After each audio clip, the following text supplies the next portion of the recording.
To lead the Skol chant and sound the Yaller horn, please welcome the 31st Adjutant General of the Minnesota National Guard, Major General John Jensen.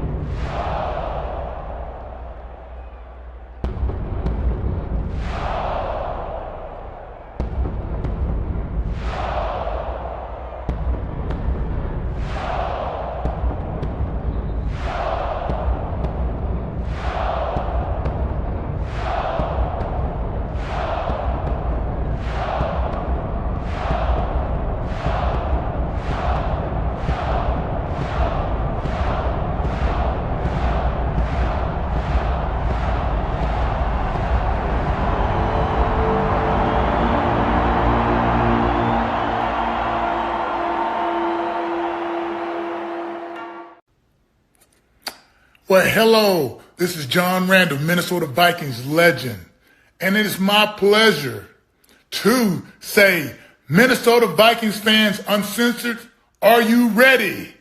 Keith, get your people up. Let's go. Skol, skol, skol, baby.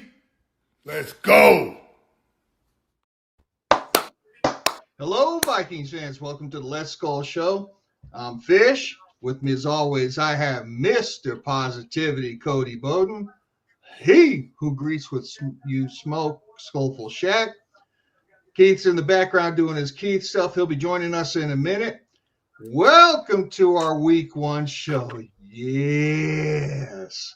We got through the abyss together, and the regular season is here. We're going to get through that together, for better or worse. Tonight, we're 4 days away from the Vikings' first regular season game. Y'all ready to Skol? Huh? Y'all ready? Yeah, you're ready to Skol. You're ready to Skol. So, hey, team captains were named. Thielen took a cut. Anthony Barr decides to hang him up.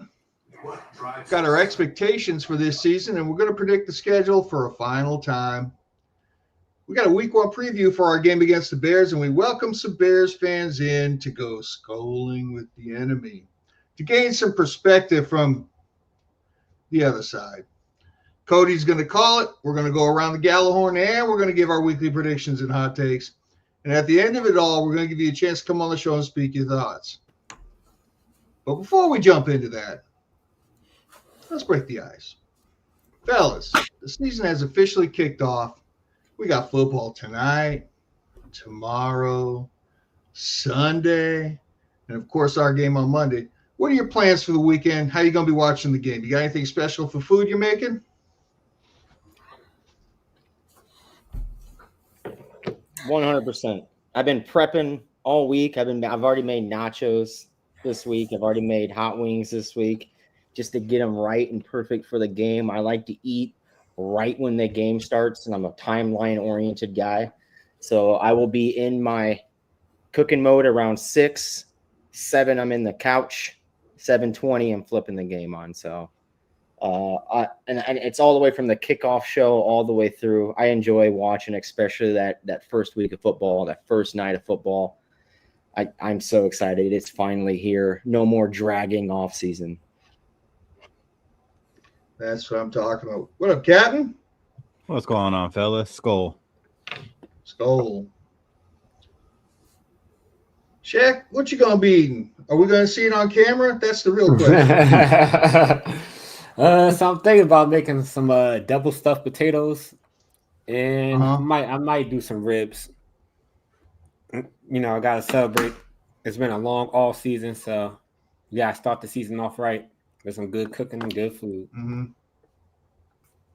Nice. I might have to channel my inner Keith. I've still got that smoker outside. I think I might smoke some ribs. I might smoke some ribs. Let's do it.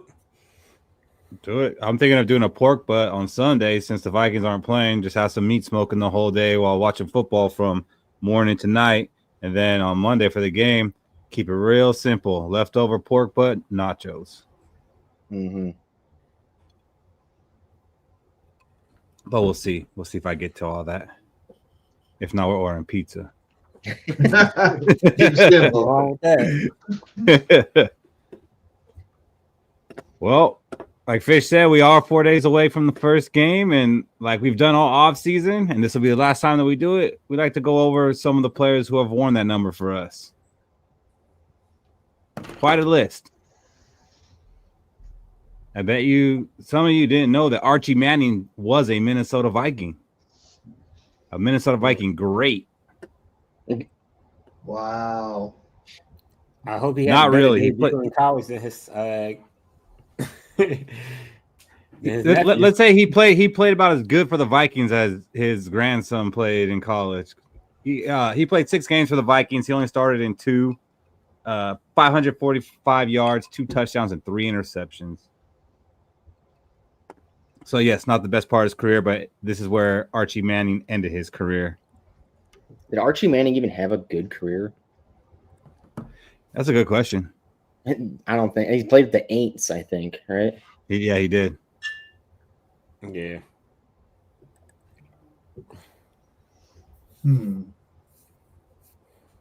Oh, Chris And- Cooley, look at that. You got a lot of kickers and punters on there. And the Yeah, newest one, Miles Price. Game changer. Skol, Lon. because they recently just changed the rule to where any player could wear any number. Because before those lower numbers was reserved for kickers and punters and quarterbacks. Yeah, I still don't like it. I don't like seeing the cornerback out there number 2. But Isaiah Rodgers probably does it better than anybody. I still don't like it. You had it right the first time. No, I don't like it. I like the traditional numbers, but I get it. It sells jerseys. So that's why they do it. Obviously, that there's 2 big names on this list, and the first one being Brett Favre. Oh, Love him or hate him. Love him or hate him. He was one of the greatest quarterbacks in our franchise's history, even though he was only here for 2 seasons and was really only good for one of them. So that's cool, but it's also kind of sad that he's considered one of the best quarterbacks in our franchise, and he was here at 40 years old. How did you guys take it when Favre officially became a Viking? Like, were you okay with it? We're like, okay, this is good. This is what we needed to win. Or we're like, man, fuck that guy. Like, what was the initial reaction? Damn, fuck that guy. Bring us a Super Bowl. Got over it real quick. Yeah. My favorite Favre anti-hero memory was when his dad died. Oh, yeah. And he played us on Monday night and torched us and knocked us out of the playoffs. And I was like, your dad would have wanted you to be at the funeral, man. You could have taken the day off. But no, he kept that streak alive. And so then when he became a Viking, I was like, man, we better have all that energy, Brett. We better have all of it. I think Chevy Chase has it right. Yeah. Because for me, I was definitely, oh, man, fuck this guy. I don't want that Packer. Like, I have too many bad memories of him. I do not want him. But then when he found Greg Lewis in the back of the end zone, that 49er game, and Fish let his love life go away, man, like the first things I said when there was officially a touchdown, I was running around my living room, Brett Favre, you are a Viking. Brett Favre, you are a Viking. I was running around my living room. So that's when I got over it. Yeah, I'm the same with you. I was in my dorm room in college, and when Brett Favre threw that back of the end zone pass to Greg Lewis, at first it was fuck Brett Favre, and then it went straight into, hey, we're going to the Super Bowl. We are going to the Super Bowl. I had a buddy down 2 doors down. Me and him both at the same time came out in the hallway, and that's all we said. Super Bowl, it's finally here. Oh. And it almost did. And I'm going to tell you, his interception in the NFC Championship game was a bigger heartbreaker than Gary Anderson's miss. Yeah. He could have just ran it 5 yards. 5 yards. Ran it 5 yards or just took the knee and try a 56-yard field goal at least. Like, there's anything but what he did. Yeah, he had Longwell's the kicker, right? Yeah. Longwell. Yeah, he could have made 56. He could have made 56. So I remember when we got Brett Favre, I was happy to begin with because if you guys remember, who was our quarterback before Brett Favre? We had Tavares Jackson, RIP, Gus Frerotte, GOAT. and we had freaking John David Booty, who we just drafted that same year. We got Favre. So I'm like, if we want to win a Super Bowl or see Super Bowl success with Adrian Peterson, while we still have him, Brett Favre was the best option. He was, but it was kind of like Aaron Rodgers this year. He was coming off a terrible season with the Jets. He didn't look good. So in my mind, I wasn't thinking, okay, we're going to get that old MVP Pro Bowler from the Packer, Brett Favre. We're getting that guy that was injured, sucked on the Jets. But man, I think he played. I think he did that on purpose to get released by the Jets, because the deal from the Packers to the Jets was something in the contract where they weren't allowed to trade him to the Vikings afterwards. So the only way he was able to come to the Vikings is he had to get cut. Mm-hmm. So he might have played a little bit of possum for the Jets. And the crazy thing is, he was 40 years old when we signed him, and that ended up being one of the best years of his entire career. Definitely the most efficient that he's ever been. 68.4% completion percentage, best in his career. 4,200 yards, almost 8 yards a pass attempted, best in his career. 33 touchdowns, only 7 interceptions, the lowest he ever threw in his career, and a 107.2 rating, which was the highest of his career. So at 40 years old, man, he came in here and had one of the best years that he ever had. 2-0 against the Green Bay Packers, which is really what he came to do. And like that Monday night game was classic. That first one where it's him against Rodgers. That was a great game. But he had 7 touchdowns and 0 interceptions against those Packers. We were 12-4. Life was good being a Viking fans. We went in there and stomped the Dallas Cowboys in the playoffs. One of the sweetest Viking victories in my life. And then you had that damn Saints game. Bounty Gate. Yeah, that was crazy how bad he was going to. Like, I almost wonder if he would have even been able to play in the Super Bowl if we went. Yeah. That dude was beat up. He'd have gone back to his old ways to make it happen, guys. He was well versed in the pain medication. Yeah, that he was. Do you guys feel, instead of having like that 1 year run with Favre, if we would have had a 10 to 12 year run with Favre, do you think we'd have Super Bowls by now? Multiple. Yeah, multiple. Yeah. The only unfortunate part would be we probably still have Brad Childress. If we have Super Bowls, who cares? What did we do? We Falcons drafted Favre in what, 92? So we would have had him for the 98 run. We would have had him in the 41 donut game year, and then 09. So 3 of our NFC Championship losses, it could have been him at quarterback. Who did we draft? When did we draft Gannon? Was it 90 or 91? I'm not sure, but Gannon was drafted like late. Mm-hmm. Well, so it wasn't even like a second round. Pick. Oh yeah, but he's with the Falcons. Gannon for a while. Really wasn't that great for us. Gannon didn't become great till he left us. Yeah.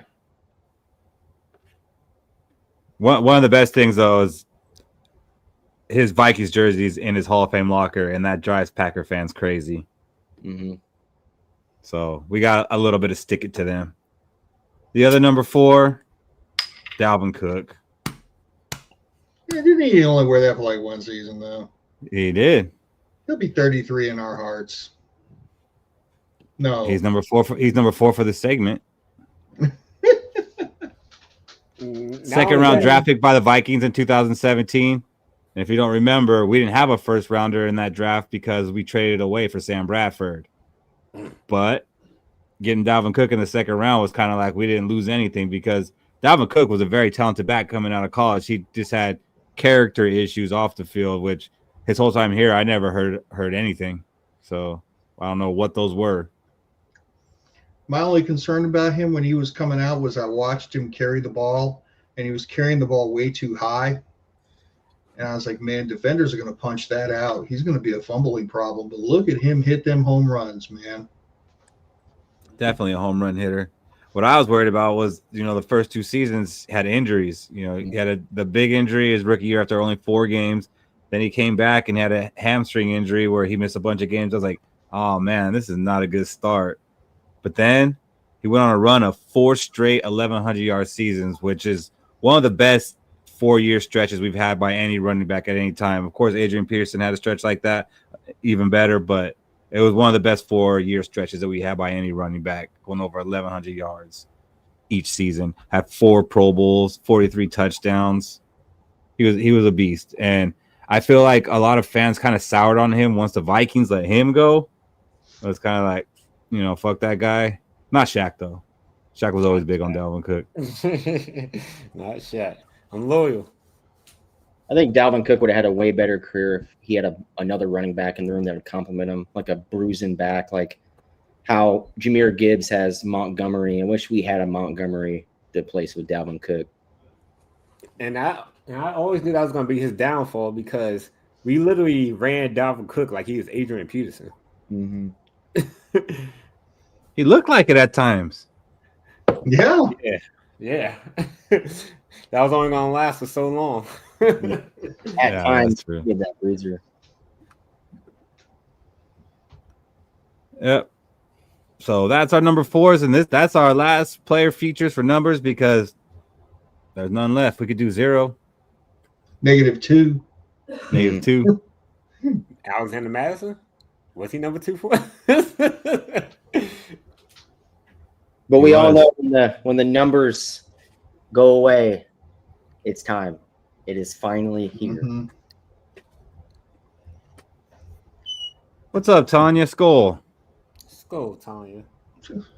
And might I say, Keith, that while we're doing this show tonight, I'll be enjoying a Body Armor Sport Water, perfectly pH balanced for good health, and it tastes really good. Where can you find that, Fish?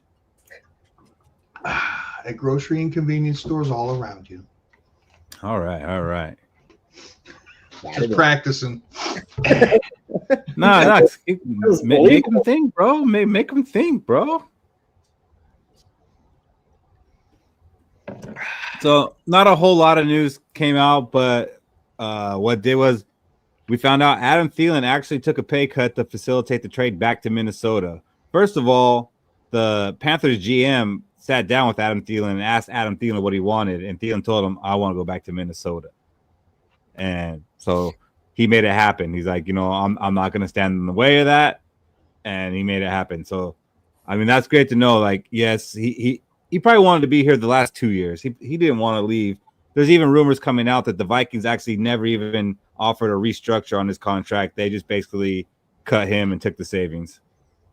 So he was pretty much vilified for running off for the money.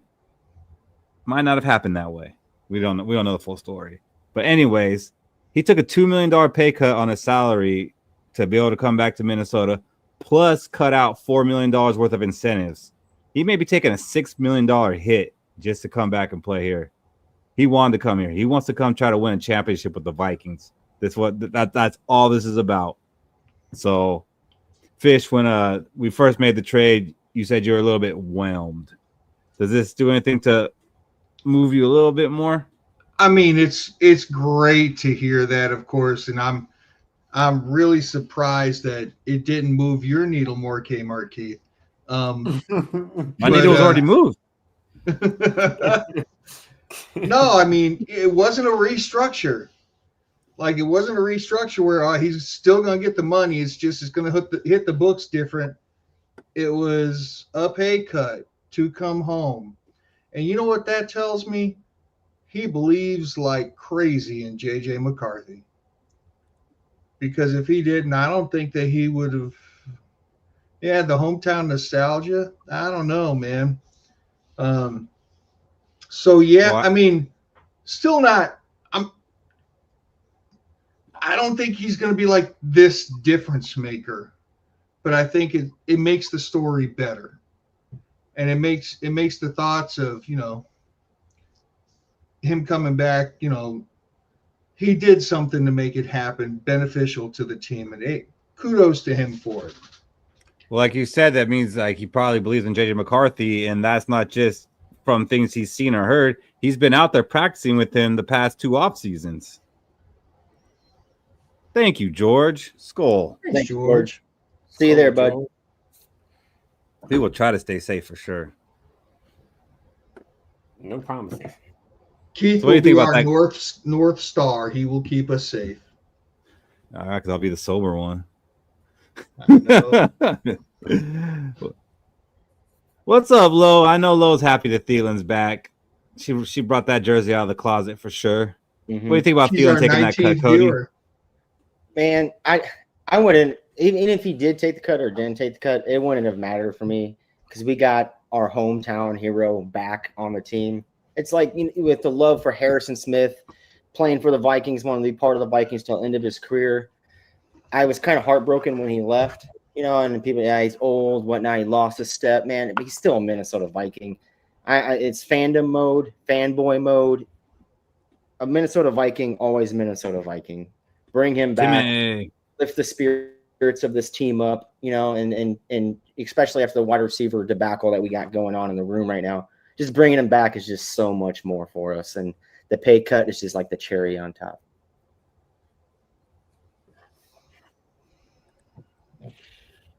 Sorry, I was just checking out something. And not really news, but Anthony Barr officially announced his retirement, which he probably could have done that 3-4 years ago. But Anthony Barr drafted number 9 overall by the Minnesota Vikings, ahead of Odell Beckham and Aaron Darnold, which, you know, hindsight's 2020. Played 8 seasons with the Vikings. He left in 2022 to go with Dallas for a season, but then came back in 2023. Only played 4 games. Was kind of a practice squad guy. But the dude was a 4-time Pro Bowler for us. Had 17.5 sacks, 5 interceptions, 10 forced fumbles, 550 tackles. To me, he was a very solid Viking, but I feel there's a big part of our fan base that did not appreciate Anthony Barr. Why do you think that was, Shaq? Well, it happened when I think Anthony Barr first got injured with his meniscus, and when he came back, you know, Zimmer was the type of coach, if you don't play while hurt, he's going to kind of, you know, make it seem like it's your fault for not trying hard enough. And then he said, you know, one press conference, he said, you know, Anthony Barr seemed like he's just coasting out there on why he's not really making the plays that he should be making. And then it just kind of trickled down from there because, you know, us as the fans, we like to grab on every word that our coaches say during a press conference, and it kind of stuck with Anthony Barr. And I feel like he really didn't get a chance to live up to his expectations because 2 reasons. One, we kind of misused him. He should have just been strictly an edge rusher, rushing the quarterback. And then when he got injured, I think so our knees, we have ligaments there, and it was bone to bone. And if you know anything about bone to bone, it's not supposed to be like that, or else you're going to constantly have pain. And you could play like that, but it's going to show that he's not right. Yeah, I agree with you. Everything you said, especially the part where they had him playing out of position. I remember I went to that shootout game, the Vikings and the Rams on that Thursday Night Football, Kirk against Jared Goff. And like 3 of the touchdowns were against Barr because Zimmer had him out there guarding Cooper Kupp and Robert Woods one-on-one. Like, what are you doing, man? So definitely had him playing out of position. Should have been rushing the quarterback. I threw my beer cans at the TV when we drafted him. I was so immature at the point that because Johnny Manziel was on the board, you know, I was like, "Go get Johnny!" Go get Fuck no! We got to deal with Christian Ponder, you know, or Sam Bradford. And I was just like, "God damn it!" But then that first overtime game when we were on defense to start, and he stripped the ball clean out of that dude's hands, stood into him up, and ran it all the way for a touchdown to win the game. It changed my whole attitude towards him. So good for Anthony. Against the Buccaneers. Yeah, the Bucs. Oh yeah, I remember that. The scoop and score. Mm-hmm. And then Anthony. Go ahead, Jack. I was just gonna say quickly, because remember he only played linebacker for 2 years at UCLA, and the reason he went top 10 is because he looked so good rushing off the edge for doing it only for 2 years that Zimmer felt like he could get the next level out of Anthony Barr. Probably could have if he would have used him at what he was good at. He's like, well, we know you can blitz, but can you cover? Well, let's try that. Like him and Kendricks were the start of that defense moving forward that we had. That was number 1 and 2. I loved having Anthony Barr and Kendricks together. The funny thing about that is he announced, Anthony Barr announced that he's engaged. And so congratulations to Barr and his future wife. But he's like, I am engaged, but it's not to Eric Kendricks like you guys all think.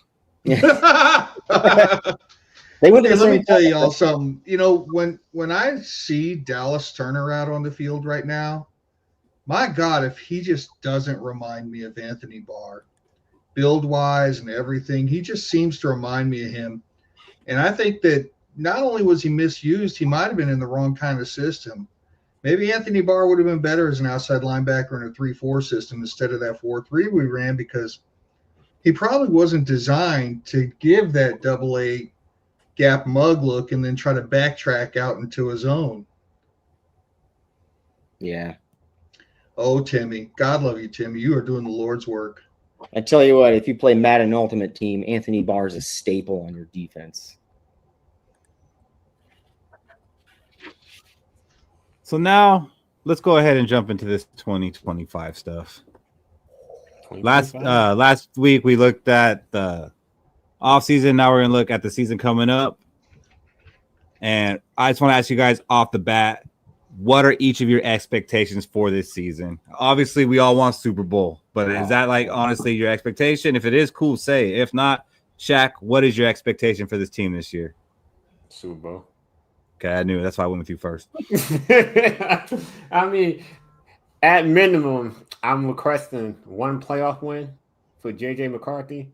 It's not fair to him, but as a team under KOC, we need to take that next step. Making it to the playoffs is not good enough no more. We are not the Jets. We are not the Browns. Making it to the playoffs is not the goal for us as fans. We've been to the playoffs. All of us seen multiple playoff games.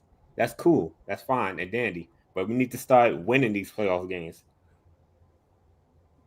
So when you say that your expectations is Super Bowl, do you think we have the team to do that? Or just as a Viking fan, you just nothing else is going to make you happy unless it's a Super Bowl? Or do you believe that we are a Super Bowl contending team?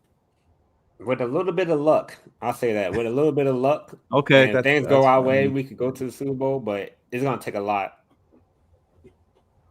Okay, that's fair. Michael Fish, what are your expectations for this team this year? Super Bowl, baby. We have built the roster to get there. We have our new young franchise quarterback dropped into place. Can't expect anything less. We got a hellacious schedule this year, and that's going to battle test us. I think 11-6, win the division, go to the Super Bowl and win it. Because after we go through this schedule and we have to play a team like the Rams again, we're going to smoke them in the playoffs. This is a very different Vikings team from last year. We have teeth now in the trenches. We have teeth. So Super Bowl, baby. Cody, you gonna make it 3 for 3 on Super Bowl expectations? No, I didn't think so. I did the hope is for a Super Bowl, but my expectation for this year is just around the quarterback. There's so much turnover on this team right now with the amount of players we had to replace and then add to, that I'm just wanting those players to complement JJ McCarthy and for him just to have a typical or even better rookie season. I'll be happy because I know the future is going to be good for us going forward also. But Super Bowl, that is the hope, expectation. Just give me a clean 10-win season. You know, give me Bo Nix numbers: 29 touchdowns, 12 interceptions, 3,500 plus yards. Yeah, I'm kind of with Cody. I mean, obviously, I want Super Bowl and the fan of me, and damn it, like nothing else is gonna make me happy. But my expectations is to win a playoff game this year, and that's for the players, and that's for KOC, that's for Quasi, that's for everybody. All this stuff that we've done, all this good talk, all this feel good that we've had over the past few years, I need to see a playoff win. Not like that's the minimum. That's the minimum. I don't care if we go 15-2 and we lose a playoff game, that was a failed season. Hey Keith, how about 2 playoff wins? Because of that horrifying stat, that horrifying 1987 stat. How we haven't won more than 1 playoff game since 1987. Yeah. Well, it's gonna be hard, Fish, when we have a bye to win 2. I like the cut of your jib, sir, but not impossible. It's not impossible. It's definitely not. It's been impossible in my lifetime, but it's not impossible. But yes, I want to see a playoff win. That's the minimum. And yeah, JJ McCarthy needs to look good. But at the same time, it's like they kind of got to win the damn Super Bowl, because I've said it all offseason. They put together this awesome team that it's really just for this year. We don't know what kind of team we have next year, because a lot of these guys aren't going to be here.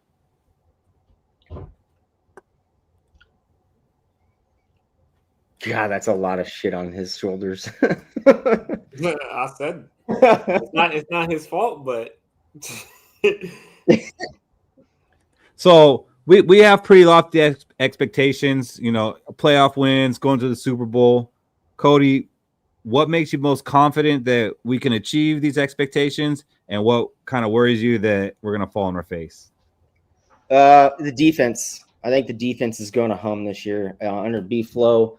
B-Flow has been piecing this thing together, and I think now he has the team outside of the cornerback, but we didn't go after any cornerbacks after the amount we cut. We have 4 on the team right now, and I think those are B-Flow's dudes. I think B-Flow trusts them. I think the defense is what's going to take us there, all right? And as long as J.J. McCarthy just, drives the car straight, follows the arrows going here and there, follows the signs to get to the destination we need to be at, we're going to be fine. Now, we fall on our face, it's going to be because the most important position in football, it's going to be the quarterback, if J.J. McCarthy isn't up to par to what he needs to play.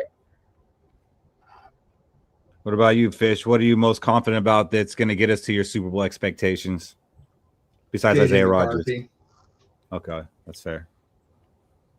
J.J. McCarthy is going to be the one that drives us right to it. Shaq said something about that's a lot of pressure to put on his shoulders. I can't think of a better recent quarterback to come out of the draft designed to handle it. Mm-hmm. He's won at every level. He was coached to become a pro quarterback by Jim Harbaugh, who some people forget was actually a pretty damn good pro quarterback himself. And now he's got the quarterback whisperer, who is probably doing everything he can to get the pressure off of him, to diffuse it away from him. And what am I worried about that's going to stop us from getting to the Super Bowl? Injuries. Yeah, because we've talked about it. Our depth isn't great. I think our starting on offense and defense, both very strong. But if we get more than 1 or 2 injuries, we might be in trouble. Where did that Bears What's up, Bears fans talk? Sell them, Bears Cody. Fan going to join us later? Hey, J.J. McCarthy has a good team surrounded around him, right? He had it in Michigan. All J.J. McCarthy had to do was just follow the signs. That's all he had to do, right? And when it came down to the moments when J.J. McCarthy had to drive the ball down the field to either get the game-winning field goal or the game-winning touchdown, he did it in Michigan. That's all he needs to do for this Minnesota Vikings team. Just follow the signs, play the manager mode until you get that last drive.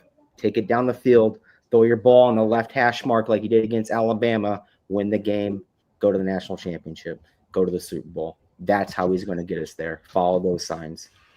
Let me address Bears fan what he said, Solomon, how I liken the trajectory of JJ to the trajectory of Trevor Lawrence. But what happened to Trevor Lawrence when he became a pro? I mean, Trevor Lawrence won at every level he played at, won national championship, and then he became a pro. But what did he walk into? Who was it? Urban Meyer, who got fired midway through his rookie season or something like that? Yeah. Wasn't there just this huge debacle in Jacksonville his rookie season? His career got thrown. JJ has none of that. JJ has one of the most sound, structured environments he could ever walk into. And he's got not a young team that you could worry about, well, they might get jitters or they might not be able to handle the pressure. He's got an experienced team, some of which who have had a lot of playoff experience now around him, that can handle this, that can make all that pressure diffuse. But the thing is the kids got shoulders made from Atlas. We're going to be just fine.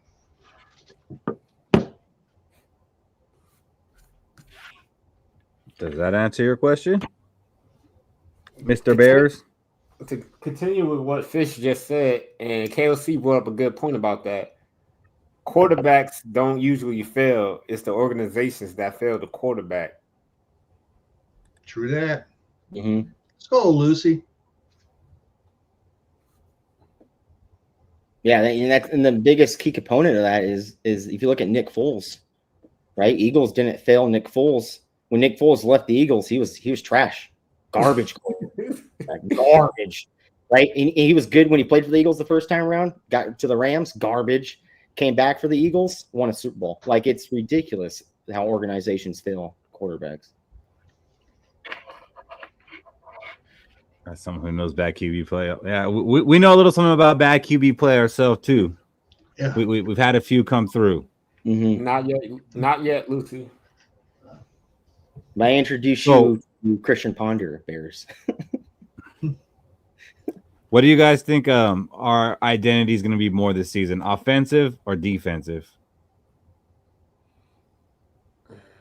I'm going to go with defensive because that's kind of where most of our cap went to, overhauling the defense, making sure our D-line actually get, pressure, and we don't have to rely heavily on Van Ginkel or Grenard.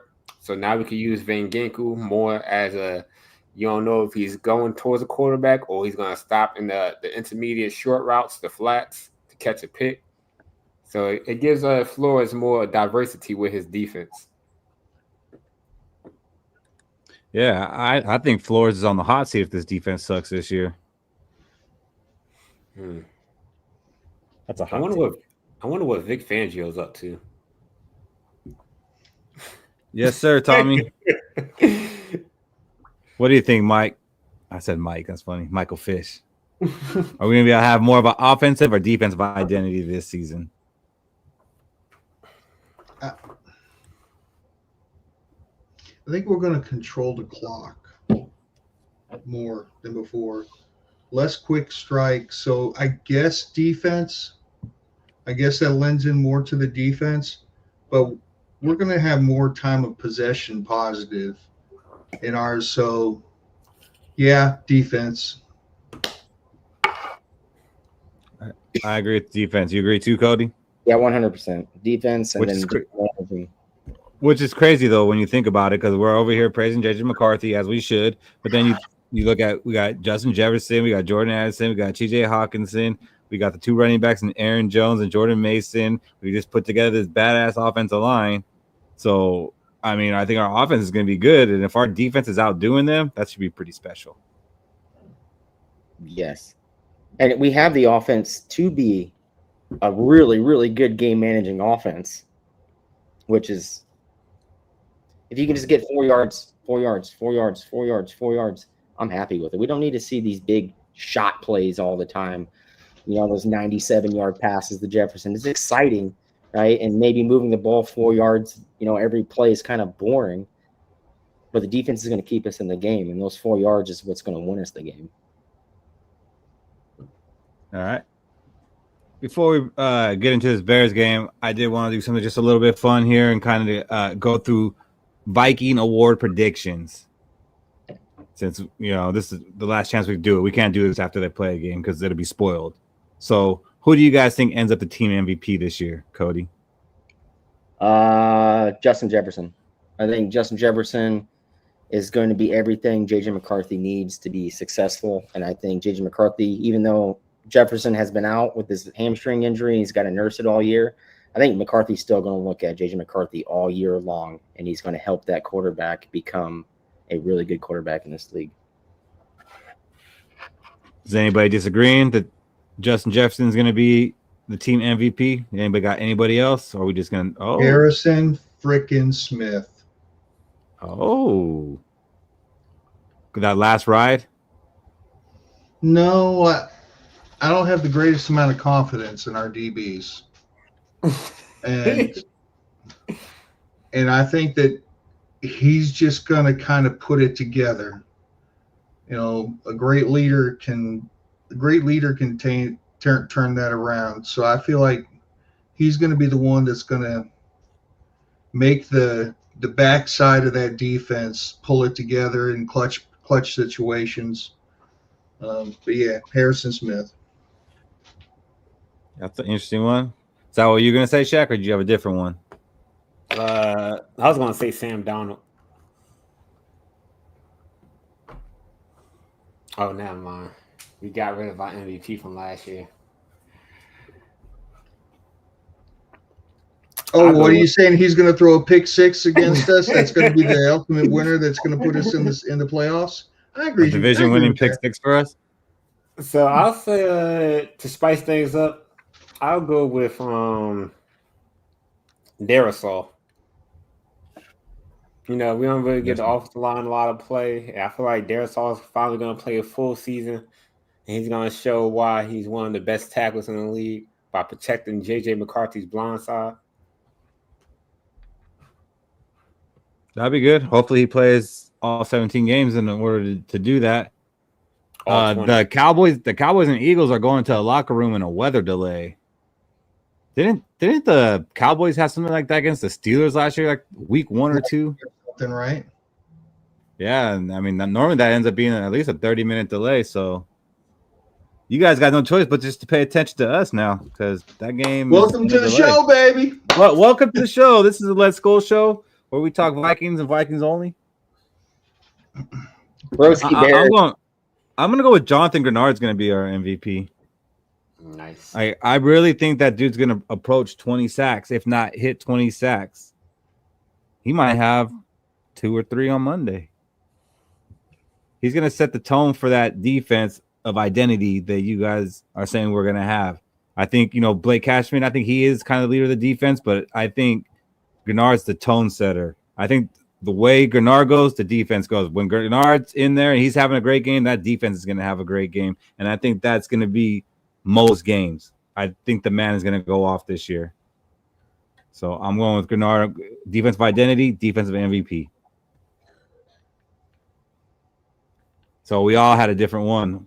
Mm-hmm. What do you guys in the chat think? It's going to be Justin Jefferson? It's going to be Harrison Smith? Is it going to be Sam Darnold? Just kidding. Is it going to be Christian Darisaw or Jonathan Grenard? Who's going to be this team's MVP? Broski Bear saying McCarthy will have half the numbers of Sam Darnold, and I'm fine with that as long as McCarthy shows up for big moments, unlike Sam Darnold. Sam Darnold lost every big moment last year, every single one of the big moments. And if he can hit Jordan Addison on a wide open slant route when he's looking dead at him and there's no one around him for 8 yards, I'll be okay with him hitting that slant pass too. I'm okay with him having half the yards Sam Darnold did too, because that just means that Jordan Mason's doing work. Mm-hmm.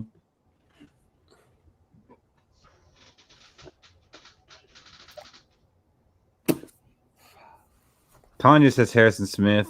Trevor says Jordan Mason, which that'd be pretty freaking incredible if he ends up our team MVP. Goes from backup running back to the team MVP.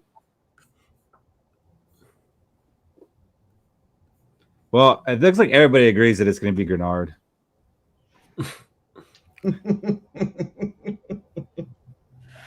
So let's switch it. Offensive Player of the Year. You sticking with JJ? Yeah. Cody? Yeah, 100%. Are we all going JJ? Yeah. Yeah, that's fair. That's fair. I don't even want to.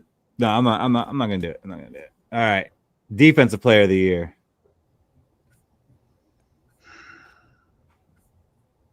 Now, this is different than the MVP.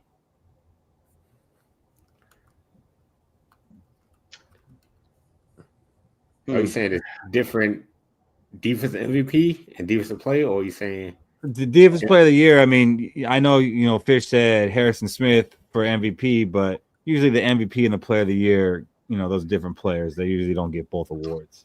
Jonathan Allen. Yeah, I'm gonna go with Jonathan Allen. Ooh. That means he had a lot of sacks. Only because of what he did to the Lions in that playoff game and just completely shut down Jahmyr Gibbs. Like from an interior pass rusher to shut off a outside zone running back like that that means he's in the backfield before he can make his cut to the outside. Jonathan Allen's going to be defensive player of the year for us. Where are you going with this, Shaq? So defensive player of the year, I'm gonna go with our gadget player, do-it-all safety, Josh Metellus. He's gonna show why we gave him that contract. He's gonna at every level or wherever we put him at, he's gonna give 110% effort, and he's always gonna be within, I say, always around the ball and making plays. That's fair. I will get to him, but not yet. I'm going to say Blake Cashman on that one, just because I do think he's the defensive leader. So Blake Cashman. What about? I know you don't, Fish, and I hope you continue not to see it. I hope you never see it. All right, there's not many to choose from here. Might not even be a drafted player, but who's going to be our rookie of the year? Skol time. You said rookie? Yep. We have those? I mean, they didn't have to be drafted.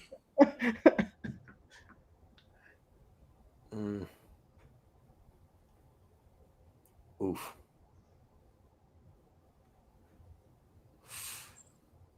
Ben Urasek. Tight end 3? Mm-hmm. You just didn't want to say it, did you, Fish? I'm gonna go Donovan Jackson. We haven't had a solid guard in the past 15 years, Still and don't. I think we're gonna. Wow. And I think we're gonna finally have a good guard on this team, right? And it's going to be light years from what we've been seeing the past 15 years. Light years from it. He can be a 69.5 PFF graded guard, and it's still light years from the 13.9 that we saw from all the other guards on PFF scores from our team. So it's going to be Donovan Jackson. Who do you got, Shaq? I'm gonna go with Ty Felton. I feel like he by the time middle of the season, he's gonna prove that he's one of the best rookie receivers in this draft class, and he's gonna give Addison Thielen a break of being the number 2 target behind Justin Jefferson. That's a receiver, so that excludes TJ Hawkinson. That's fair. The next one I had listed, I think, is going to be unanimous. Most improved. Now, this is from last year, right? Now, this is basically just off of last year, right? Off of last year, who's going to make the biggest jump this year? Go for it, Cody. Do it. I'm gonna go from our past defense that ranked 29th last year. I'm going to go with Caleb Williams. Caleb Williams is going to instantly make our team way better that very first night. That secondary. There you go, Bears fans. Paint your nails. All right. You're getting started. We're getting going. I can feel him on the pallets in the back room. But no, I think the most improved player that we're going to see is going to be Dallas Turner. I think Dallas Turner is going to get more than the 15% snap share that he got from last year, and he's going to get half of them, I want to say, with Ginkle, especially with Ginkle with an injury bug right now. I think he's going to come out, and he's going to come out hot that first night. Caleb Williams might need a yellow paint on his nails just so we can track where he's at all the time. Oh, boy. So are you guys all going Dallas Turner on this one? No. Oh. Now I read the room wrong. Go for it. TJ Hawkinson. Damn you, Fish.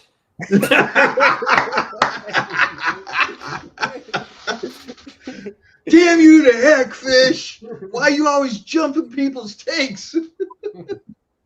You've done it a couple times, that's for sure. Oh man. Go ahead and explain why, Shaq.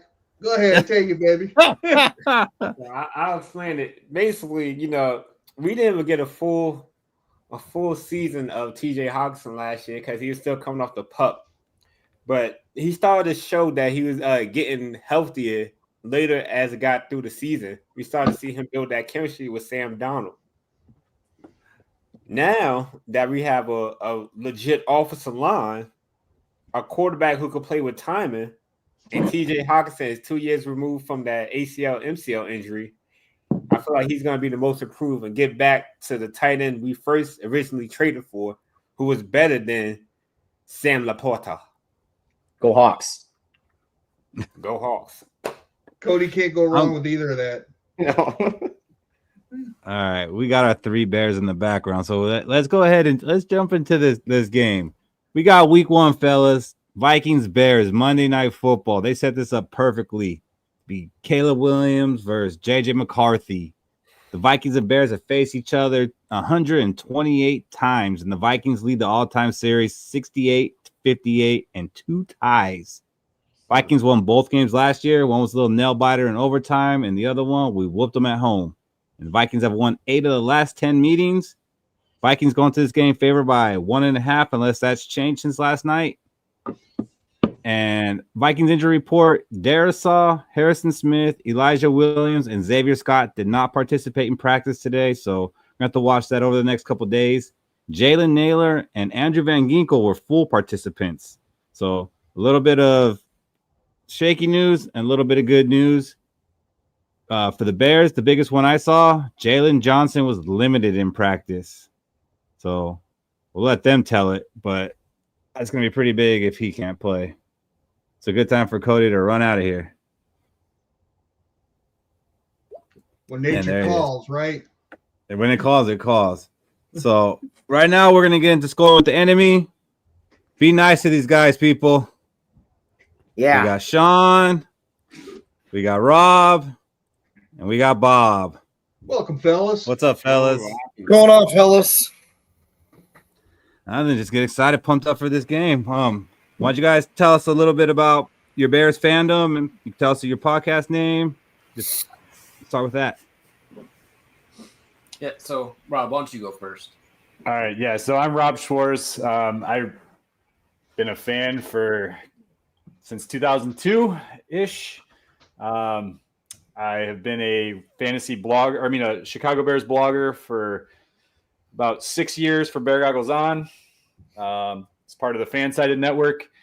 And we created the Hallis Huddle podcast about 2.5 years ago with myself and a guy named Jeremy Lambert, who is a part of the New York Post. He bailed on me as the season started, and I reached out to my closest friend, Justin Oniemi, who is not on the show, but a part of our podcast. And we started putting things together. And then another good friend of ours, Bob Weiss, came on, and we've been rolling ever since. Nice. So Bob's your partner then? Yes. Yeah. Well, we have the 3 of us regularly host our show. And I came on about a year ago regularly, and it's been a lot of fun. I mean, the 3 of us, whenever we're together, we just talk about Bears anyway. So just like, all right, maybe I should just start sitting in front of the camera a little bit more. But I mean, I've been a Bears fan, my whole life, remember just sitting at home with my dad on the couch watching Bears games, always excited whenever it got to be Monday Night Football. So just lifelong Bears fan. It's fun to actually kind of just talk about it regularly now. Are you guys both in Chicago? I'm actually in the city. Rob and Justin are way out in the suburbs. Way out. Okay. What about you, Sean? What's your background? So I still claim Chicago. Born and raised in Chicago. I'm with 4-Star Chicago Sports. We're partnered up with Windy City End Zone. But I'm born and raised in the Ravenswood. I live in the northwest suburbs now. Well, actually, west suburbs. I live in Gilbert, so a little outside Chicago, but born and raised, diehard Bears fan. Always will be, even through the hard times. There's a lot of those. We can respect that. We can respect that. We can relate. So, being true blue diehard Bears fans. What is your guys' feelings about the Vikings compared to the other teams in the division? As far as what do you think about when you're playing the Vikings and their fans? And it's okay, you could be honest. I'll jump into this one. I absolutely hate you guys. Okay. I can't agree more. Look, I am a Packers hater for sure. I think I've taken that on the chin over the last couple of weeks on our actual podcast. I think that's actually how you guys found us, right? Was on one of our shorts. Yeah. Packers, it was the Micah Parsons trade that kind Micah of brought Parsons us one, together. Yeah. Yep. So I can't stand the Packers either, but there's like a hatred for the Vikings only because growing up, my best friend in high school was a Vikings fan, diehard to the core, his family, whole family. And like he was one of those fans that like obviously you guys are very highly educated on your team. You know what's going on around the league. He was not. Oh, he was so like, much, sir. Everything that like he would say was just complete trash. Completely annoyed the hell out of me. And I just grew up because of that, just kind of hating you guys more than any of the other teams in the NFC North. I can see how it could be annoying. I mean, I get annoyed with even Viking fans myself that, you know, kind of go off like, you don't, do you even watch the games? Yeah. I'm like one of those people when you're wearing like a band t-shirt, can you name a song from them? Like, Exactly. Name 5 players on the team and you can't, right. You don't count. I get it.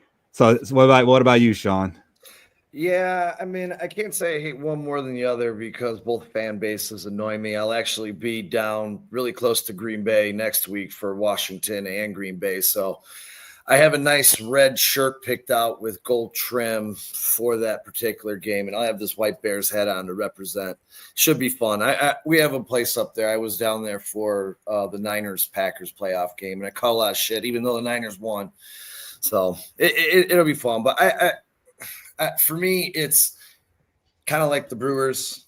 I mean, you guys have actually been to championships where Brewers fans have 2 playoff wins in their entire existence and act like they're up here when they need to stay in their lane down here.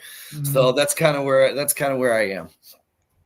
Yeah, I mean, the thing that stands out to the Vikings is like it just seemed like they never truly ever suck, but they also truly never are great.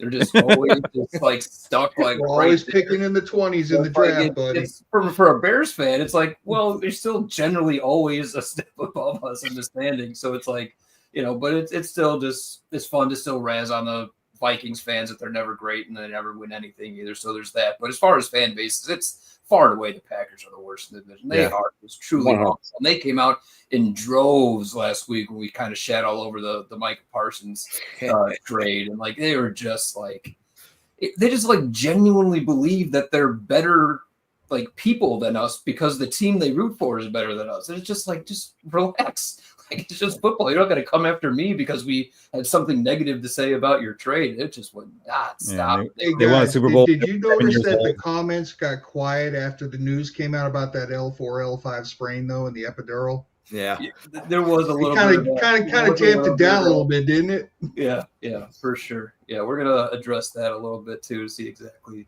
you know, how big a deal that actually is or not. But it's not what you want. You want to make that trade, give away 2 first-round picks, and then get a shot in your back. Yeah, I don't know if you guys realize this, but Matthew Golden is already a superstar according to them. So yeah, so is Christian Watson. Christian Watson was better than Justin Jefferson. Yes. Hey, saying what you want about Matthew Golden, I got him on my fantasy team. Right, but you probably got him at a discount, right? Like you didn't get him in like the first round. No, it was down there. That's how you know I hate the Packers more than you guys because I cannot draft the Packer in the fantasy. I don't care if it's like that's the right pick to make right now. I can't do it. I can't root for that guy. Like a Bear, I'm like, well, you know what? They're only going to win 5 games, so if he has a good game, that's cool. I'll be honest. I literally just took Josh Jacobs. I was the 10th pick in the draft in a 12-teamer, and I just took Josh Jacobs in that draft, and I feel a little bit dirty. Yeah, it was Aaron Rodgers in another one too, though, Rob. So but he's our QB3. Okay, wash yourself. You need to wash yourself. 1 for taking Josh Jacobs at 10, and then just because you picked Josh Jacobs as a that's right. Go clean yourself. I'll say this: 4 leagues. The only Packer Viking I have is Jordan Mason. I tried to make that a clean sweep because I love his touchdown upside this year. Mm-hmm. That's fair. And he hasn't played for us yet, so he hasn't dirtied you guys up yet. But when he gets those 3 touchdowns against you guys, you might want to drop him. Cody, where are the Bears? That's why I can't do fantasy football. Oh, that's why. Yeah. It's just because I can't root against my team, but I need that guy to kill me, you know? That is fair at times, but sometimes like when your team's like already out of it, you're like, you know what, go ahead, just score. You need to start a league. I have a buddy who has a league where if you are playing against the Chicago Bears, because they're all Bears fans, you cannot play any player from that team. So like you have to actually bench them. That's interesting. Yeah, that's an interesting one. That would definitely change your draft strategy. Yes. Yeah, no shit. I don't mind this actually. You guys got a Bears fan in the comments right now who's all over Tyler Bagent or whatever you say his bagel last name, right? Bagent. Are you guys in the same Bagent or whatever? Are you guys in the same boat as our Vikings fans to where we should have kept Sam Darnold over JJ McCarthy? Like you guys got guys in the comment section wanting Tyler Bagent over Caleb Williams. No. It's super. No, sorry, Sean, go. No, go ahead. I'm not at all. I think that's very foolish. You have a guy with a high pedigree, a number 1 overall draft pick. I like what Tyson Bagent's done, and I like how he's developed so far under Ben Johnson, but I like what Caleb Williams brings to the table. I mean, he showed us things last year. I mean, against you guys in week 12, he led a comeback. He led the comeback against Washington. He led the comeback against Green Bay. He showed us moxie in spite of everything else that was going on and true leadership. I mean, I don't give a shit if he paints his nails. Sorry, I don't know if I can swear on here. I don't care. Yeah, you're good. No, you don't worry about it. Cody's got you covered, buddy. I don't care what he does. You win Super Bowls, I'm gonna love you, and that's the way that it is for me, man. Yeah, the Tyson Bagent people is a very loud minority of Bears fans. They're the same Bears fans. I know Cody, Sean, you mentioned it too. Like they don't like that Caleb Williams paints his nails and does magazine covers and all this stuff. So get him out of there. Let's get the backup in there. And that's not to say anything bad about Tyson Bagent. I think he's a great backup quarterback, and I think if he was the starter, we could win some games with him. But I mean, Caleb just way too talented to give up on already. I don't know why you guys signed Bagent when you already had Case Keenum. You guys love Case Keenum, I'm sure, but I do. I love Case Keenum. The other guys, they just deal with it. Wasting a roster spot on a system didn't make no sense to me. Hey! I was hoping you guys would release him. I would rather have him than Carson Wentz. What did he? He's a good coach for us. He's going to be a good coach this year on the sideline for the. He will be. He won 13 games for you guys. And he was basically Sam Darnold before Sam Darnold, right? Yeah. Okay. You've got a lot of the That's a disrespectful. Can you say that again? It wasn't Keenum the miracle throw to Stephon Diggs? Yeah. Oh, Keenan will serve his Case will serve his purpose, and for all these guys that love the backup, they love him while he's on the bench. As soon as they get in there, they're going to hate him. So, fellas, let me ask you a question about Caleb. In the limited amount of exposure I've had to him, what I've seen out of his game is he's phenomenal throwing down the field, but he doesn't look good throwing directionally. How does he look this year coming out of camp doing that? Like he really wasn't good at throwing the out route last year, from what I saw. For me, it's all timing, right? So his timing is off in certain areas. And I think part of that is just the coaching regime that was here before didn't know how to handle this at all, right? Like Shane Waldron didn't want to coach. Matt Eberflus wasn't an offensive-minded coach. So a lot of it is just timing. When I watched him at camp, I went to the Bears Buffalo Bills camp, which I think is actually – when they do those joint practices, I feel like it's more important than the actual preseason games. Mm-hmm. Agreed. And we're all right now. Look, okay, go ahead. He was all over the place. I mean, left, right, over the middle, quick outs, where you would see the difference this year that I saw from last year is like he's okay with taking checkdowns. And I just want to see that actually show up in games, though. Like you can see it in practice, you can see it in camp, you can see it even a little bit in the preseason, but you kind of already saw it. And then he goes to the Kansas City game and he stopped doing the check down. So I'm worried that those muscle memory. Like he's a big game hunter. He always wants to make the big play, and you can't do that in the NFL. You got to just take what the defense gives you. And I mean, we're going to see. I mean, he's got 2 years here before I think his career is either going to prove to be great or he's probably on the outs.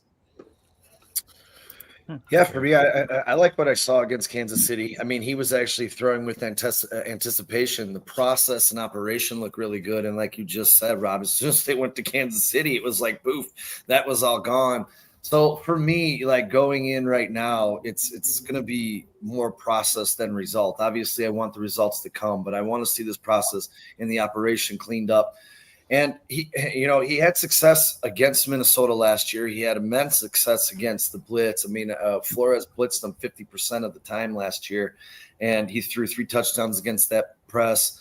So I kind of want to see that a little bit again this year. Hopefully the game will slow down for him. But the one thing I feel really confident with Ben Johnson is he's going to work to his abilities. He's not going to do things that aren't comfortable for him. And he's kind of already alluded to that. Let's get to the bye week. Let's make it comfortable for him. Let's see what he can do. Then we'll spread it out from there.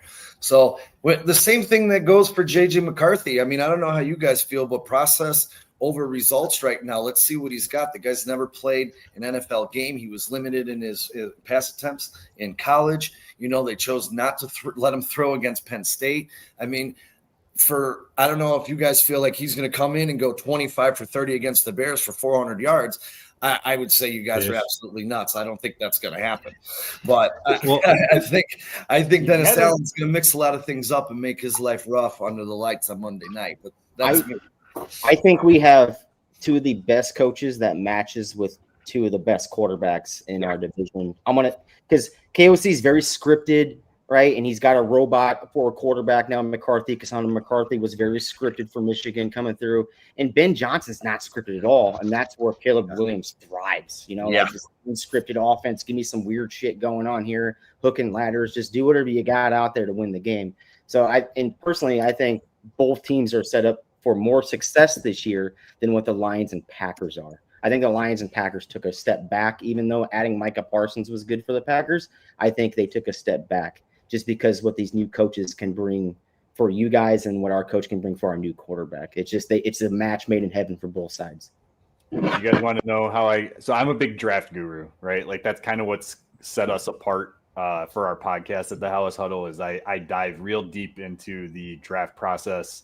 I start heavy in December. I get real into film. I got access to all 22 college film, and I dive deep. You guys won't like where I had him. I had JJ McCarthy as a 3rd round grade. Third round? He was sixth quarterback on my list. I went Caleb Williams, Drake May, Bo Nix as my top 3. But I had a caveat here with JJ McCarthy. It was the same one that I had with Bo Nix. I feel like they're very similar play style from quarterbacks. They get the ball out quick. Not the biggest arm, but like they process everything well. And it was all about where he landed. And I do think JJ McCarthy landed in one of the best spots he could have landed in within the NFL, right? Like Michael Penix going to Atlanta. I think that's crap. JJ McCarthy here in Minnesota, like if I knew that was his landing spot, he'd probably be right there at number 3 with Bo Nix. I'm with you. I mean, you can see on numerous number of our shows, I've said KOC is top 3 in the league. What he did last year with Sam Darnold blew my mind. Absolutely blew my mind. I had him for 5 wins. What did they win? 13 games in a row. Sam Darnold looked like Joe Montana for most of the season until the final 2 weeks of the year. I do feel really good, and I think that KOC in this game is going to play to some of his strengths. He'll minimize this game. He'll look at what they did at Michigan. They'll get him comfortable. I think this is going to be an interesting game. I have my prediction. I don't know if it's going to be right, but I think it's going to be very interesting because I think both teams are going to have to figure it out. And if you ask me, yes, I think the Vikings do have a better roster from top to bottom than the Bears. But the Bears might be coached up a little bit better for this game in particular, just because of JJ McCarthy. Yeah, okay, fellas, got a question for you about our quarterback, sort of, because it's a question mark for us. We haven't seen JJ McCarthy take a pro snap. That's what everybody brings up. How do you fellas feel about Jim Harbaugh? Of course, you know all about him, right? Having been a quarterback for the Bears for so many years. How do you feel about him? Do you think that as Vikings fans, we should be confident about Jim Harbaugh getting him ready for this level?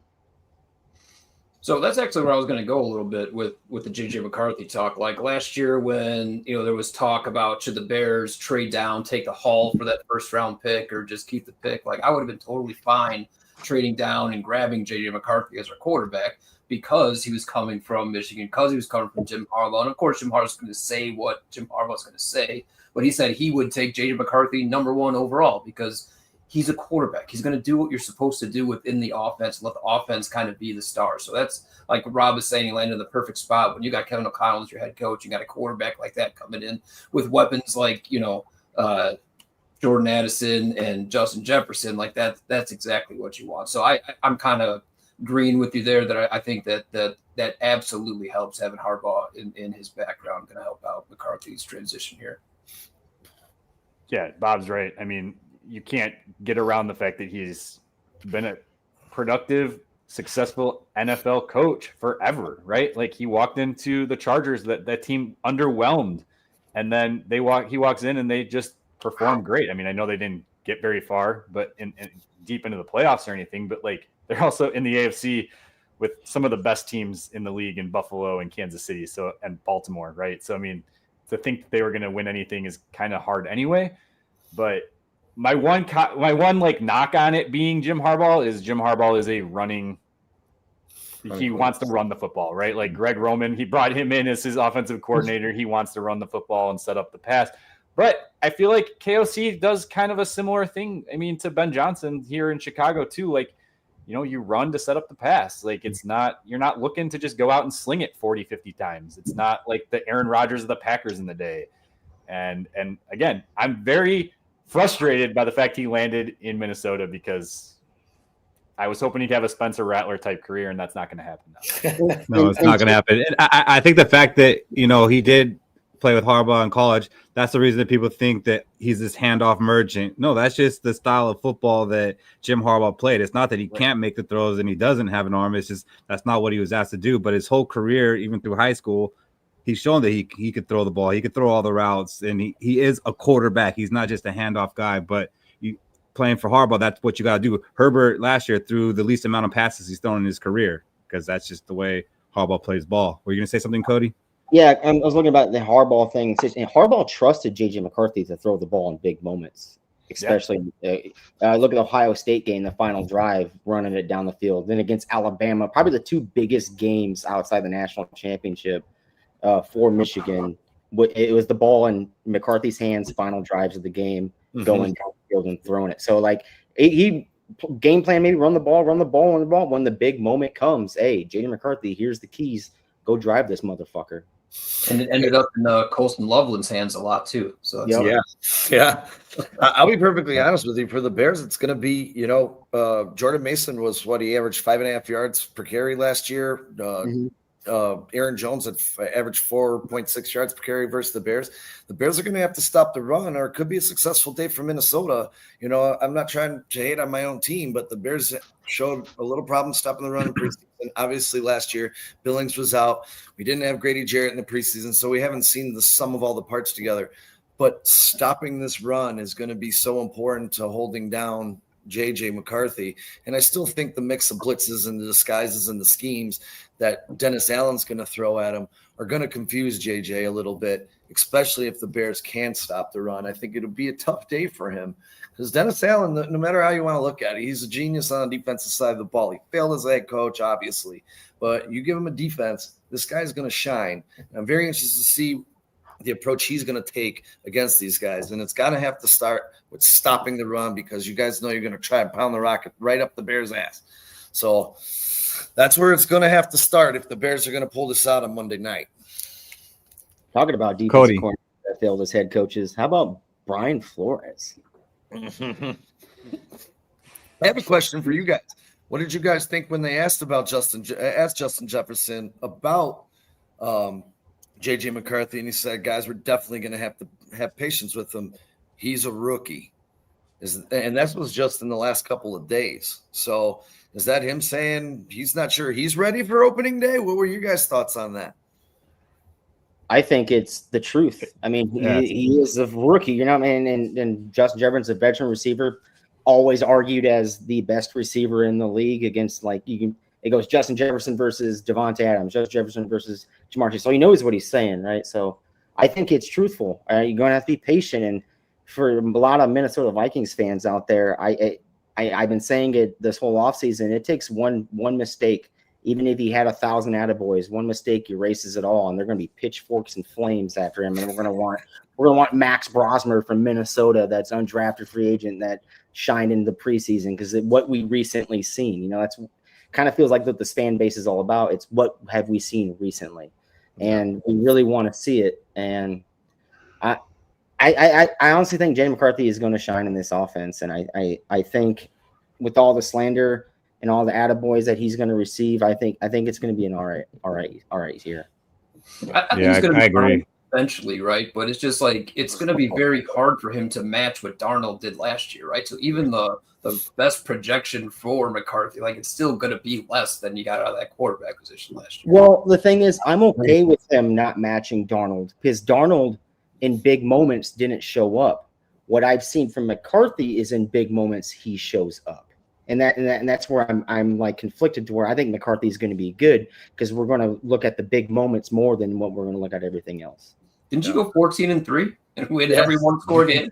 Yeah, we did. But when we had the division on the line, the last game of the season, he played his worst game of the season, and then in the playoffs, he played his second worst game of the season. So like those big moments, he wasn't there. And we don't really know what big lost. Moments are like in Chicago lately. So yeah, it's been a while. They're Hail Marys. Cheap shot. Wow. Hey guys, let me just say something. The new Pope came from Chicago. You got the Lord on your side this year.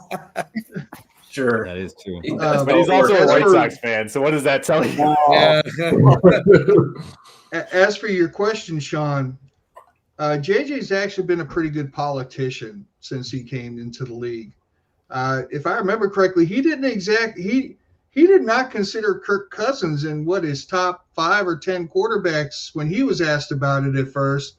And then when he realized what he did, he had to kind of come around, and the next year get Kirk the chain and say, yeah, that's my guy and all that.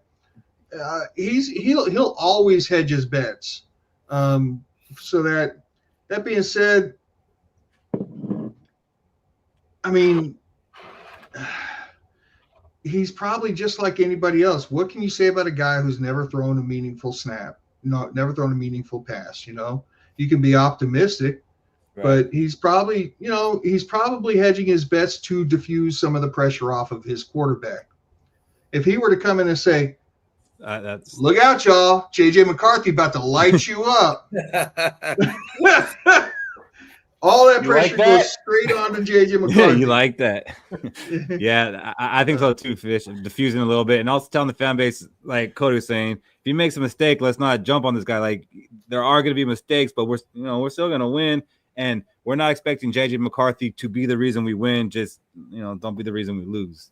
Okay, Shaq. So you guys are speaking reasonably, and that's what I want from our Bears fans, because look, Caleb Williams, he actually played last year, had a successful statistical season outside of the sacks that he took. But fans have this expectation, just because he was the first overall pick, that he just needs to excel right away. And what happened last year was shit. And now he actually has an offensive-minded coach who I think can groom and develop him.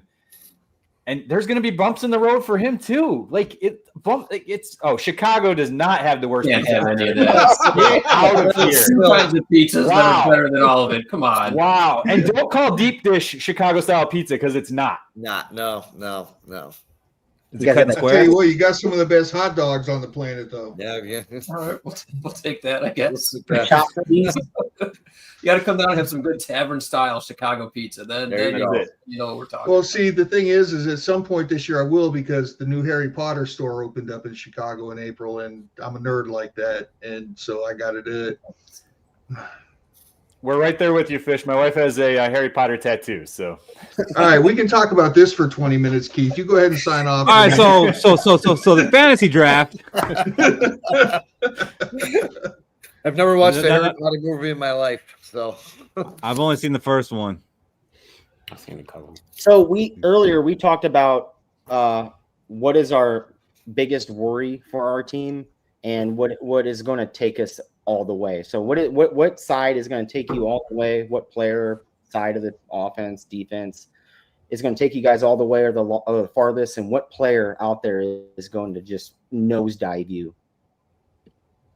I mean, I'll take the easy route on this one. It's Caleb Williams on both sides.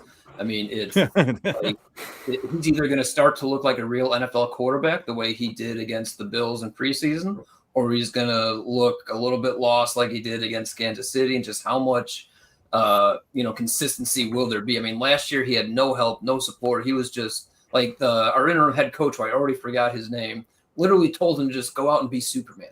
Like, go out there and use your instincts and athleticism and see what happens. And that was the game plan.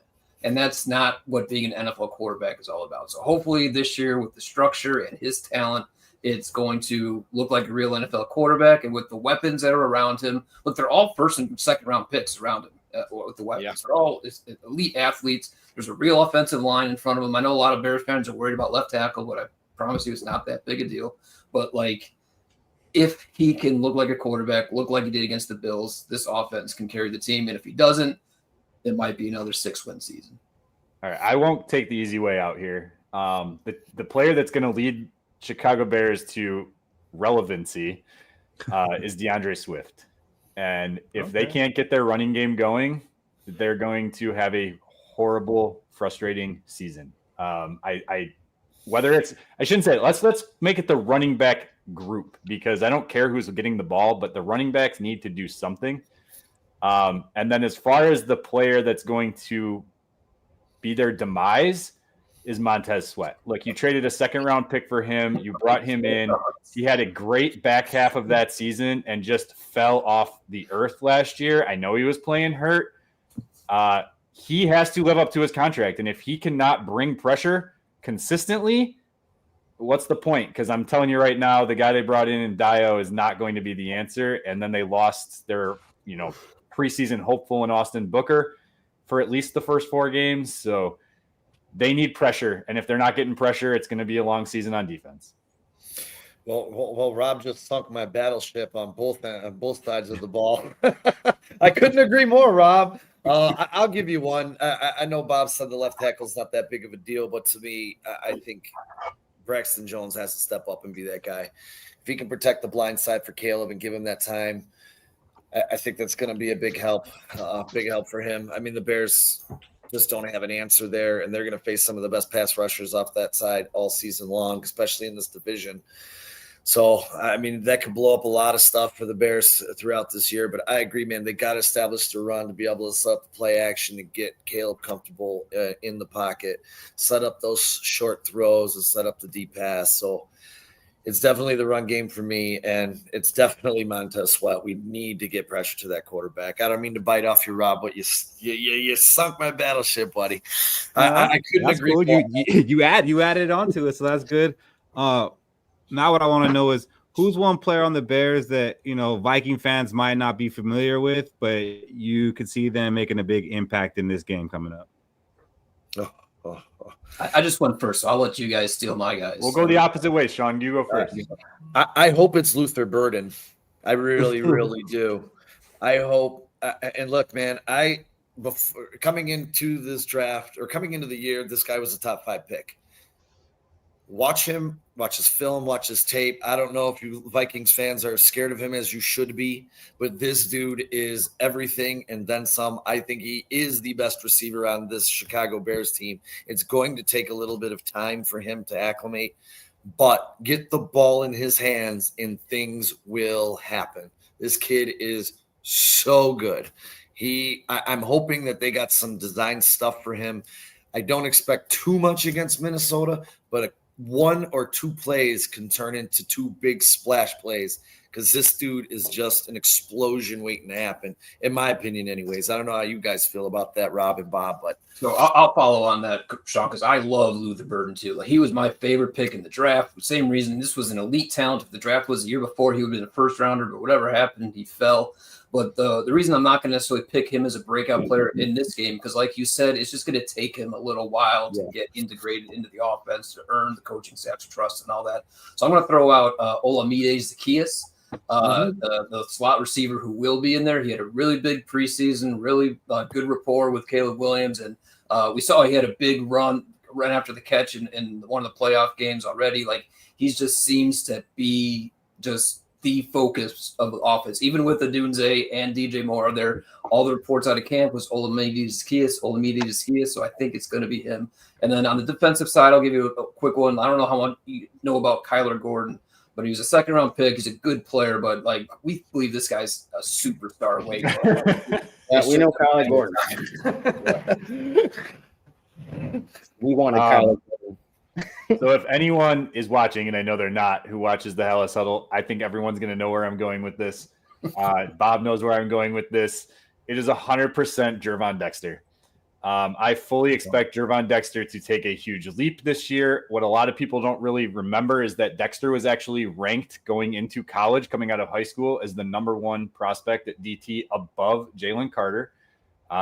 He went to Florida and played in a 2-gap scheme system where he had to literally hold his block and then take which gap he was going to cover for the run. Wasn't allowed to just go get the quarterback the same way that Dexter did in Alabama. And he took a huge leap last year, ended up with 5 sacks. His pressures was along the same line as Dexter. He just is not a household name. And he had a good camp.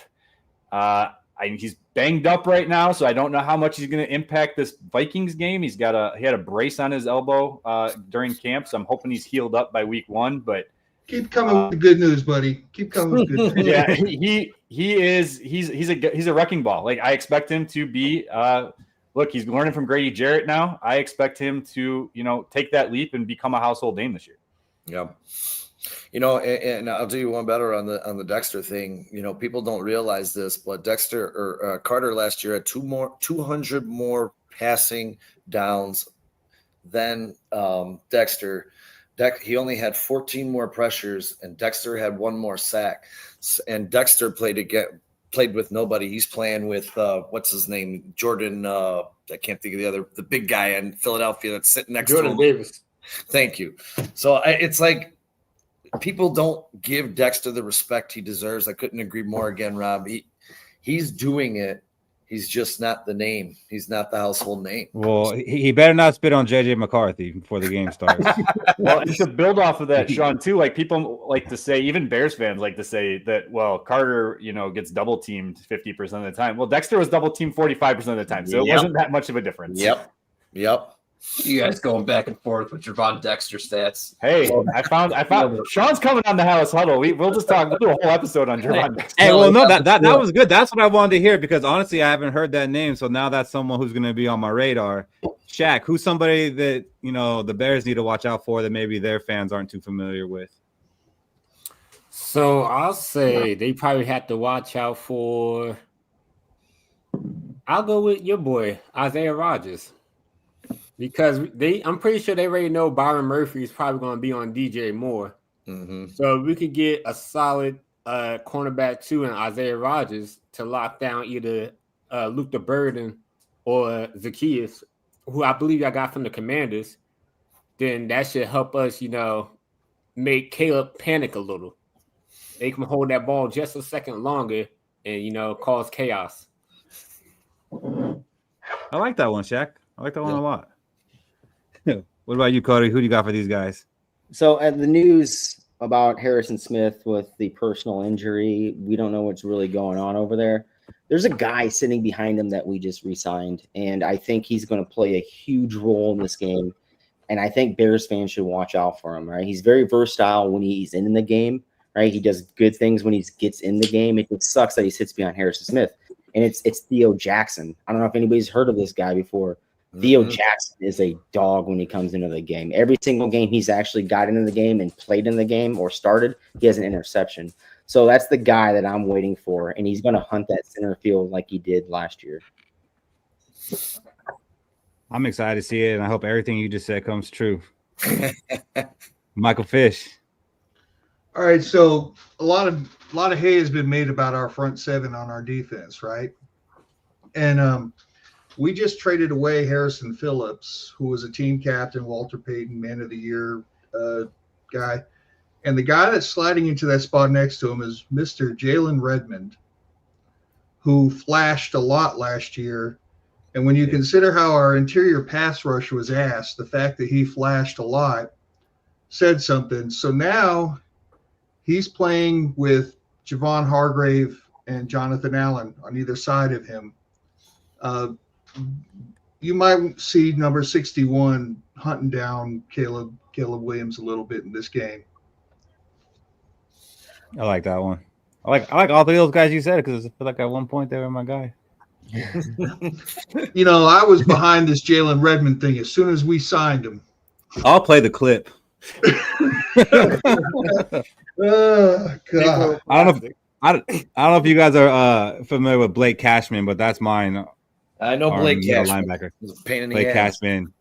Yeah, he is a pain in the ass, and I expect him to be a pain in the ass this game. He's our leader on defense. He's our green dot guy. He can do pass coverage. He can get after the quarterback. He can stop the run. He can just kind of do it all.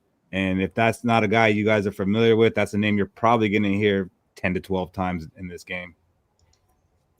Definitely. What would you say your guys' biggest concern is facing the Vikings? Brian Flores. I was going to say 100%. I mean, it's just that's fair because he hasn't had the tools he has right now. So that's actually a fair. And I was a big Dallas Turner guy in the draft last year too. I know me and Rob went back and forth. He loved Jared Verse, who was also obviously a beautiful player. But I'm kind of like, obviously I don't want to see it against the Bears week 1, but I am kind of excited to see a fully unleashed Dallas Turner. And so what Brian Flores is going to do to confuse Caleb Williams, like I just don't know how much, you know, when you're coming into the new team with a brand new offense, the way we are with Ben Johnson, you like to think that, oh, the defense has no idea what they're going to see. But when you go into get Brian Flores defense, you have no idea what you're going to see on defense either. So it's just like, which one's going to come out ahead? And at the end of the day, I like the experienced veteran defense probably a little bit more. So that's what concerns me. I mean, it's Justin Jefferson. I'm so nervous about Jalen Johnson's injury. Is it real? Is it not real? If it is real, to have a groin injury and not be able to cover JJ, like shadow him. I know not having Jordan Addison helps. I'm a big Jordan Addison fan. Loved him coming out of USC, but yeah, how can you not think of the Vikings and think about, you know, Justin Jefferson? You just can't. Yep. His slow games are good games. That's what's crazy. Yep. Yeah, for me, it's missing TJ Edwards. You know, they're going to have to figure out whether they're going to leave Gordon on the field, kind of be like a nickel Sam hybrid type. And, you know, KOC is going to be able to put something together to exploit that weakness because Ruben Hippolyte is just a guy for me right now. We'll see what he develops into. Noah Sewell is god awful at coverage. It's definitely not his strength. Brisker also a little weak at coverage. So I'm worried about them.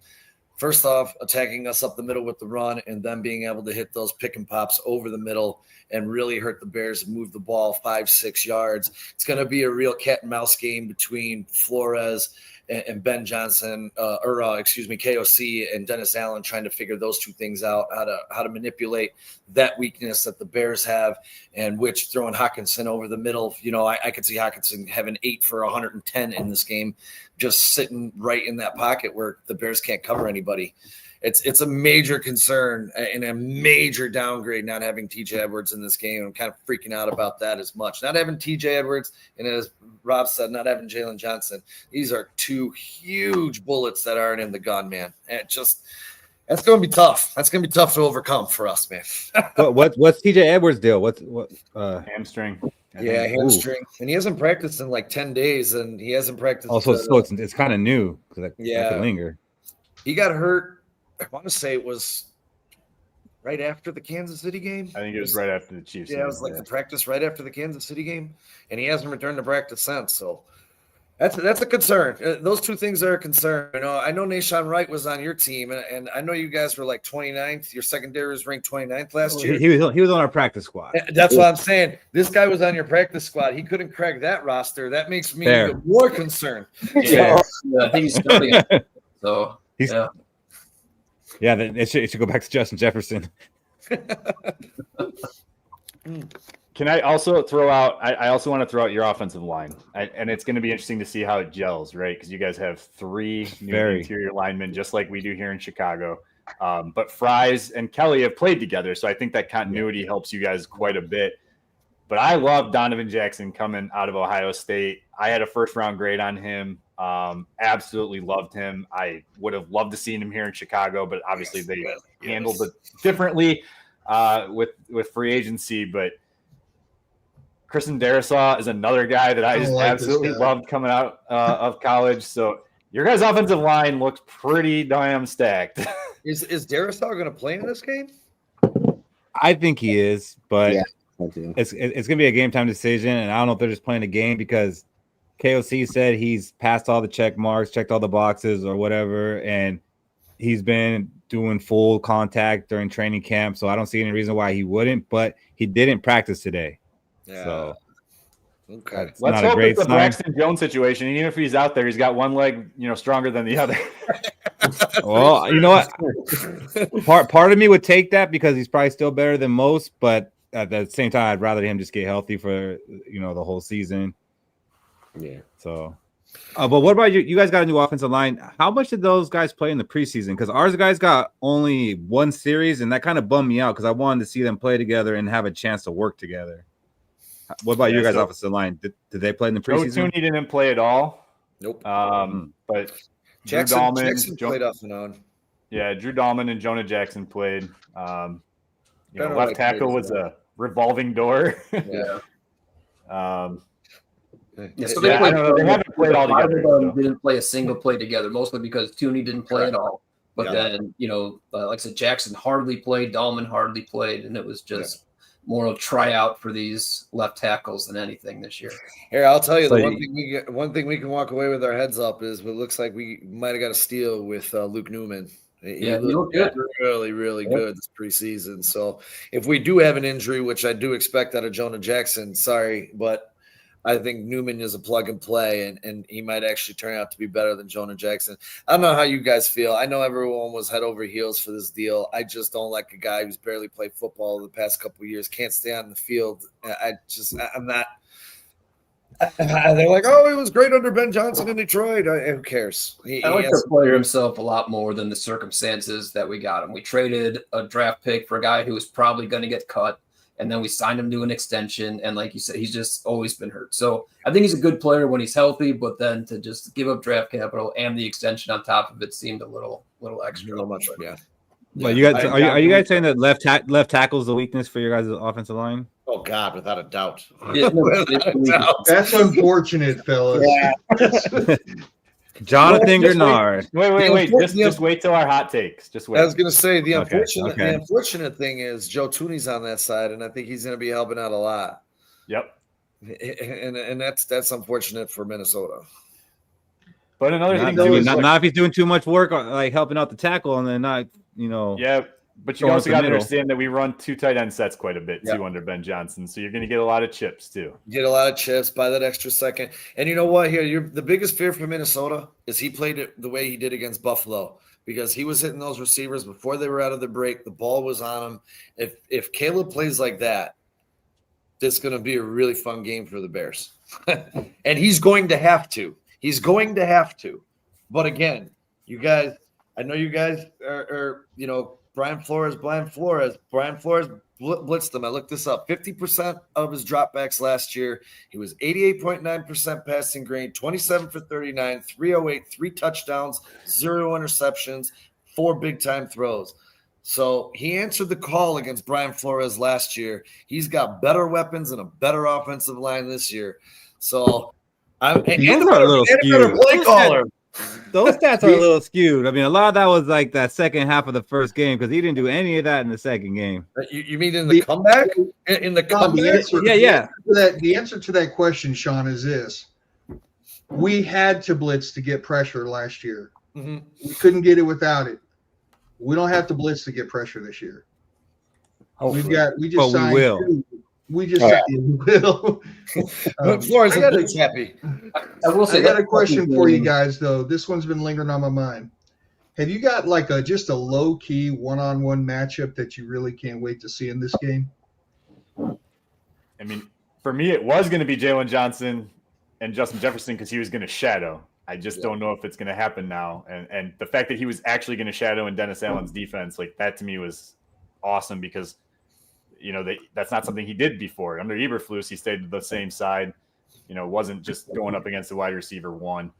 I guess if I'm going to have to throw that one out, you guys think. I'll think you guys throw yours out there. I'm trying to think, too, a low-key matchup. I'll just go Braxton Jones versus anybody. All offseason, I've been carrying the Braxton Jones flag for his fan club. Like, I just maintain that this guy's fine. He's hurt right now, but when he gets healthy, he's going to be fine. He was fine before, and now he'll be fine on a good offensive line again. Like, how bad does he have to be the downfall of the team? So I just want to just see that come to fruition. Just be okay. Just be all right. And if he does get blown up once or twice, well, that's when Caleb wants to create some offense anyway. So maybe it'll actually help him out. So for me, I'm just keeping an eye on that left tackle for most of the game. It's not a one-on-one matchup. I'm going to go Colston Loveland versus your linebackers. I honestly think you guys are going to struggle to keep up with him. Look at Blake Cashman. I don't care. I don't care. Colston Loveland, man, like this kid. A lot of people weren't happy when they drafted him. I was confused when they drafted him. I think we were too much on the Tyler Warren train leading up to it. But look, Loveland's 2 years younger, faster. He's more like Laporta than Warren was. I really think this is going to be a fun matchup to watch. Yeah, I guess for me, it would just be the front. Being able to establish the run. It's not really low key, but if the Bears can't do that, if they can't own the line of scrimmage and establish the run and set up third and shorts, it's going to be a long day on the lakefront on Monday night. So I think that's key. The Bears got to establish the run. DeAndre Swift has to have a big game, and so does Kyle Monangai in his debut performance in the NFL. I think it's one of the biggest missteps by the Chicago Bears was not getting a veteran running back in here in this offseason to pair with DeAndre Swift. It might rear its ugly head on Monday night. Can I address a couple comments here real quick? One, no, that is not McMahon getting hit hard or smashed. Whatever Steve was saying is literally Walter Payton jumping over the line for a touchdown against the Eagles. Two, Emil Redmond, that is the best matchup right there. Flores versus Johnson. Yeah. I guess that is great. You could also flip. I mean, I think that one's better, but the flip of that is O'Connell versus Dennis Allen too. I think so. There you go. Matchups are very interesting. Nice job, Emil. So do you guys pay? Because we did this last night on our show. We had people say we can't use the Lions players for the success that Ben Johnson had versus Minnesota. Does it bother you at all that he is 5-1 versus you guys and scored an average of 30 points a game? Do you feel like that could carry over? Like he has the secret sauce against Flores? Does that worry you guys at all? It does eventually, but not in game one. I don't think that I don't think it's going to be there, but over the long haul, if him and Caleb can get eye to eye, then yeah, it definitely worries me. I do think that he's going to do something with Swift. I think Swift's going to, have a little bit of a resurgence this year because of him. But I don't see it week one. But yeah, it does. Like he has owned us, like you said, and I like that he's not with Detroit now. For me, for that thing is if he can get Swift on the right path from where he came from over the Lions than to you guys. Yeah. Like I drafted Swift in fantasy because I knew Ben Johnson was coming over. What Ben Johnson does to running backs is ridiculous.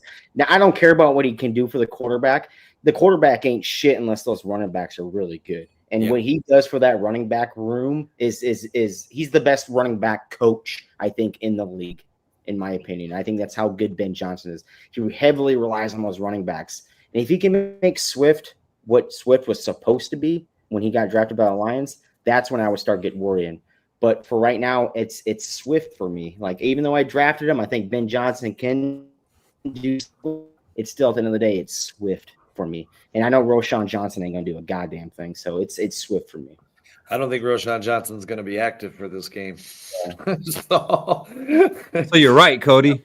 I don't see the Bears having that, that bruising back and then that back like Gibbs. Like, Swift is kind of like in between them two, in my opinion. I just don't see that big bruiser coming in for the Bears to make me so worried about Ben Johnson right now. You mean you guys aren't scared of Britton Brown? Come on now. Yeah. Well, it should be Kyle Monunga. He's a bruising back. I think he's on the injured list too, isn't he? Yeah, he practiced though. He's practicing, so he should play. I mean, if he's not, it's going to be Britton Brown and DeAndre Swift, and that's pretty worrisome. So one thing, it's just going to be Swift. Yeah, one thing to piggyback off what Cody was saying is Swift's best yards per attempt was with Detroit and Ben Johnson at 5.5 per carry. He never broke 5 yards per carry ever in his career, except for with Detroit and Ben Johnson, and they still traded him away. So. Well, the answer to your question for me is yes, because I've gone on record saying the Detroit Lions are now going to be the most dangerous 7-win team in the NFL this year. And, the thing is when you lose 2 coordinators like that, I mean, if I'm going to take away from the Lions for losing 2 really good coaches, I have to add on to the teams that got them. And so, do I think that he's going to make immediate results? Yeah. I mean, they've had an entire offseason to figure out this offense. And, let's call it what it is. We kind of play ugly in Chicago when we play at Soldier Field. We play a little ugly there. Mm-hmm. Maybe we're built a little different now where we're not going to have to be so pass happy. But, it's a concern because I often wondered what Caleb Williams would look like if he had an actual offensive head coach. And I get my wish, I guess. It's concerning. One here? Is that what's going on? What was that? What was that? What you asked for? Says Fish picking the Bears in week 1. Is that what it sounds like? Hell no, I ain't picking no damn Bears. I said JJ McCarthy going to throw for 400 yards and 3 touchdowns. There you go. All right, fellas. Well, before we get your guys' predictions and hot takes for this game, do you have any questions you want to ask a Viking fan? I do. And I'm going to throw this to Cody because I see it right behind him. Oh. Justin Jefferson or Randy Moss. You got to pick one. God damn you. I'm going Randy Moss right now. Give me 2 years, then I'll go Justin Jefferson. Okay, can I piggyback off that, though? Something we didn't actually talk about was a story, like something that we remember as a fan of the game. My best memory involves Randy Moss, and it was 2003, December. I don't even think the game mattered for Chicago. They did end up winning. I was at the game. Charles Tillman was a rookie, picked off a Dante Culpepper pass in the end zone and just out Randy Moss. Like, it was unbelievable. A thing of beauty. They won 13-10. One of my best Bears memories ever. You enjoyed a 13. That's why I didn't ask it. We're Bears fans. We're all 13. Yeah, I hear you. No, one of my favorite games, I think it was 12-6 ever. It was Bears Rams. There wasn't a single touchdown scored, I don't think. I think it was all field goals. I was at the game. I never sat down for the second, third, or fourth quarter. It was amazing. Jared Goff, I think, threw 4 interceptions that game. It was like 18 degrees outside. Well, I mean, that's the most exciting play in football is the interception. So, yeah, I mean, that'll keep, except when your team's throwing them. I don't know if y'all know this, but 2 years ago, we had a 3-0 win over the Raiders. That was not one of our favorite games, though. A win is a win. A win is a win. But that's one of the games that I almost turned off, to be honest. Like, are you kidding me? So I kind of What about tell you, your Sean? reaction and like kind of my opening comments about just what's it like to just root for a team that's always 8-9. Well, sometimes we're 9-8. Yeah. Yeah, don't get it twisted. So there's a saying. You ever like want them to like tank and get a high pick, or are you always going for wins, or like what's it like? So there's a saying. We're getting the top 10 pick in Chicago. There's a couple sayings for us. It's Minnesota mediocrity, and then we almost always win. So like we're so tired of picking number 22, number 24, number 25. Like we're just so sick and tired of it that we want JJ McCarthy to lead us to the promised land on his first year, the first snaps. Like, and if it doesn't happen, we're pitchforks and flames. Like it's gonna be rough. And then being a 9-8 team, it sucks. But what sucks the most is when you miss a 19-yard field goal or a 29-yard field goal against a team that would eventually play in the Super Bowl. That is heartbreak. Or you run to the right and you only have to run it 5 yards and slide and then kick a 48-yard field goal to win the game against the Saints. Or you go down the field and you score a touchdown and then you don't score any more touchdowns. You lose 38-7 in those conference. I almost want to just be 9-8 because I can't handle those heartbreaks anymore. You know what I'm saying? Like I'm fucking losing my mind on these things. I think Minnesota is the most heartbreak city of all sports, especially these past 2 years. Because you got to look at the Timberwolves losing the Western Conference Final past 2 years. Look at what we did to the Twins after signing all these players. Like, hey, get rid of them. And then the Twins suck again. We're like, oh fuck. And like. I think the count is right now is like 26,700 and some odd days of not winning a championship for all four sports teams. And that's the longest in sports history of all four major sports. Even the Cubs won. Even the Cubs goddamn won. And we did. 10 years ago now, but it was a win. Hey, a win's a win, baby. I never thought I'd see it. A playoff win at this point is a miracle. And it feels that's what we're banking on right now. Like, a lot of these fans, what's the expectations? Well, a playoff win, and then that's what it is. It's so being a 9-8 team, it's heartbreaking. It's also heartbreaking losing in a conference championship. Ooh. So there's times where I've wanted us to tank, but it's never like, oh, I think our team's gonna suck this year. I hope we tank. It's usually we get off to a slow start. I'll get on that tank train, but then we'll go win like 5 of our last 6 games and still go 9-8. Yeah. Or 8-9. Like, yeah, sometimes it'd be nice if you like look forward to a draft pick. It gets old. It gets old. Well, I bet on the flip side it does. But like in my lifetime, I've seen I think maybe 2 top 10 picks. Right, but if you hit a McCarthy, then it makes that season worth it, right? Right. I mean, yeah, sure. You get a Justin Jefferson or you get a Randy Moss in 18-19, then yeah, sure, it makes up for it. But that excitement, I guess. So the whole reason that Keith and I actually met is because, what was it, the 18 season? At the end of the 18 season, I was heated. I was like, we're not good enough to make the playoffs. We're not bad enough to get a draft pick that could make a difference. I hate this fucking team. And then I looked on Facebook for Minnesota Vikings, fan groups. And I saw the picture he had posted for the group page of the guys just like this. And I said, those are my people.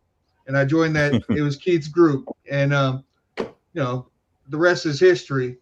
But what's worse than being a fan of a team that's constantly right around 500, fellas, is the Minnesota Vikings stats that get pulled up. Like that one graphic, which are easy to make, I've heard.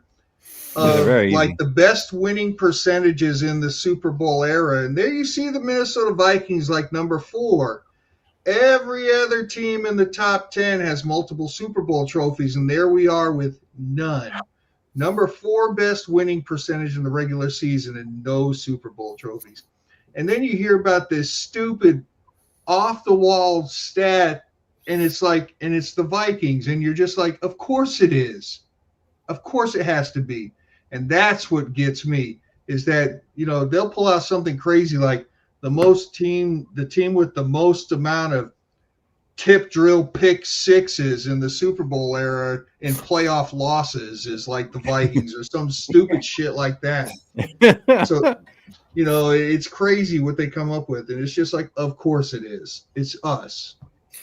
I'll give you guys Vikings fans a little hope. As a born and raised North Sider in Chicago, as you guys stated, the Cubs won. I never thought I'd see that in my life. So keep your head up. In 1 year, it's going to happen for you guys. I never thought it'd happen for the Cubs, man, and it did. And I cried like a newborn baby when it happened. And I'm sure you guys will too, because it was just something I never thought I'd see. And when it happened, I still don't believe it 10 years later, honestly. I hope to have that disbelief someday.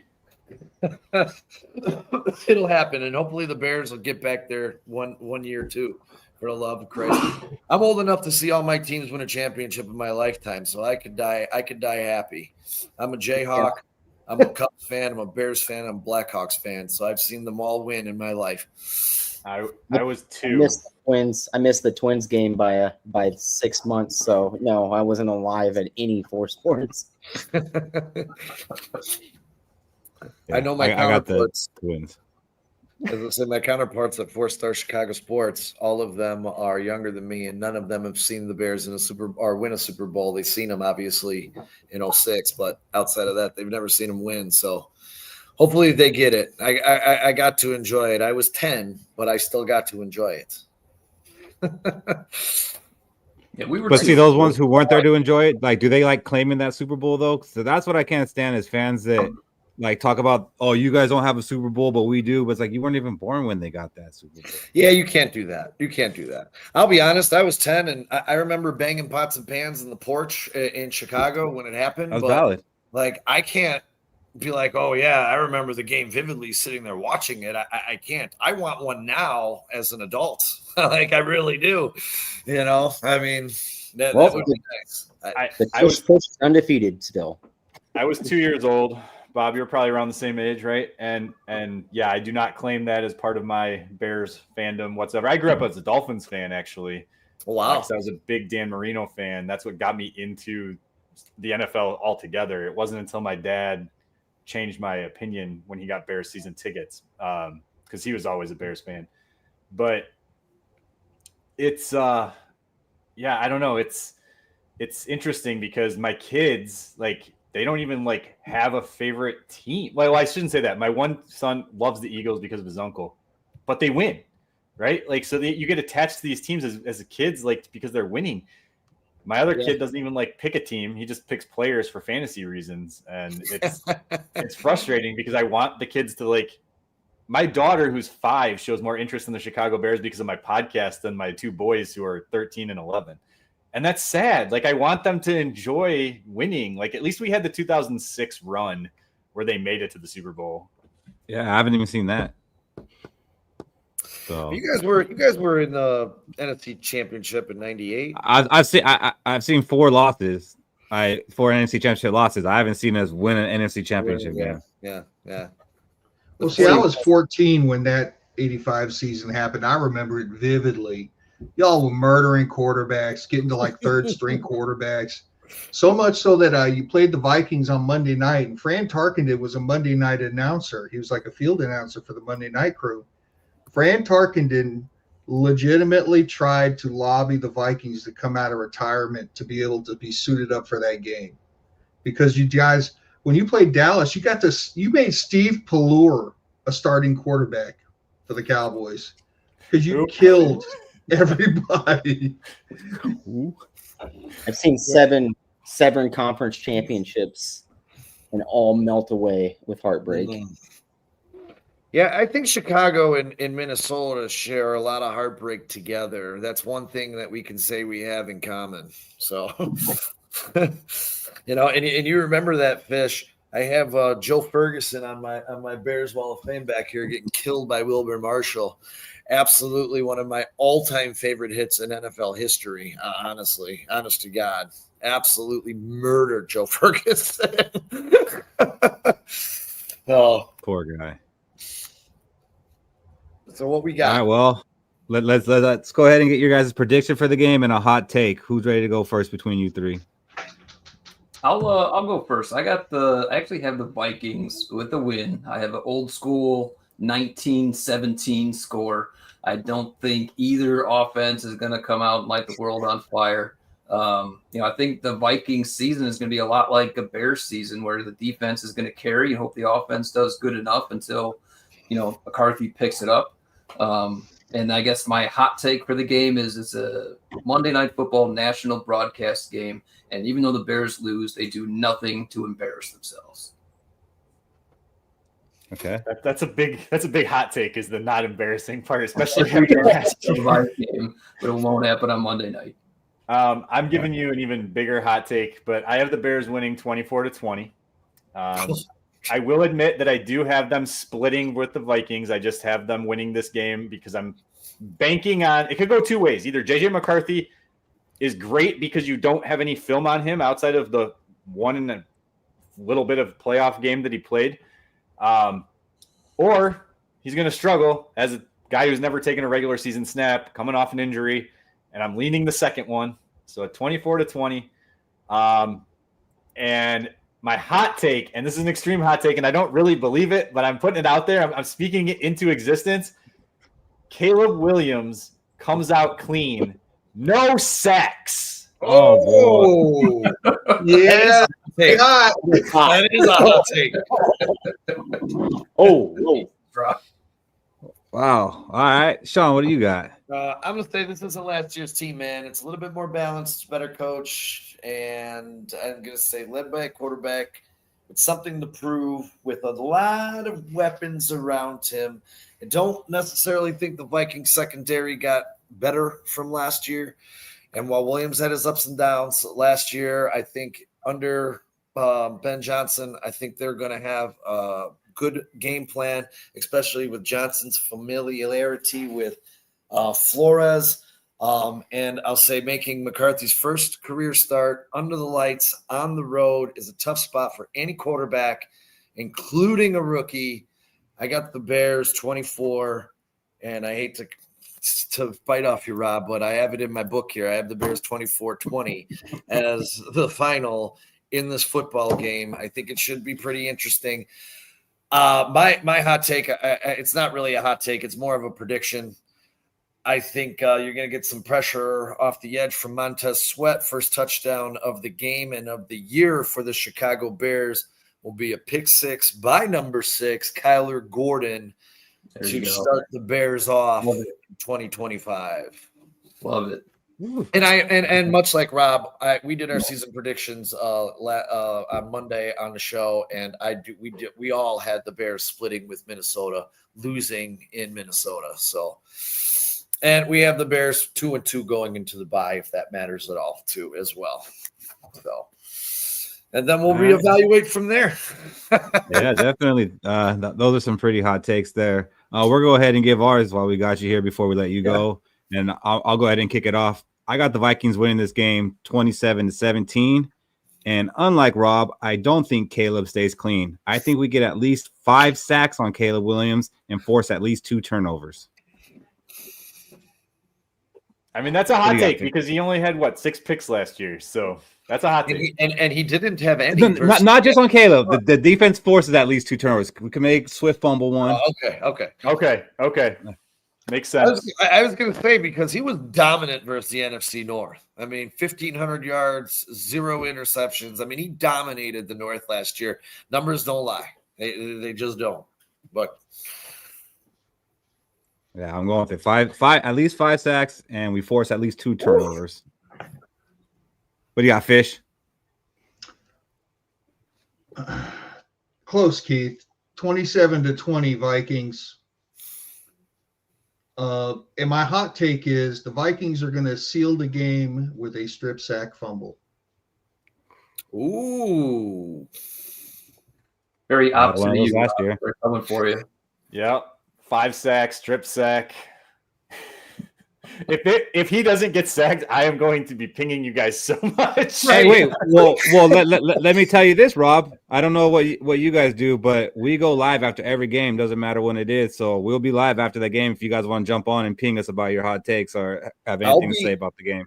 Win or lose. I'll be at the game We're going Nice. 4-star nice. Chicago Sports. We're going to broadcast at halftime, and I'll see how hammered I am, but I may take you up on that. Now, I'll tell you what, the more hammered, the better. All right, perfect. I'm in. Yeah. Come out of that game in the parking lot like, I can't believe we lost on the strip sack. How the hell are these foolish? I'm finding you.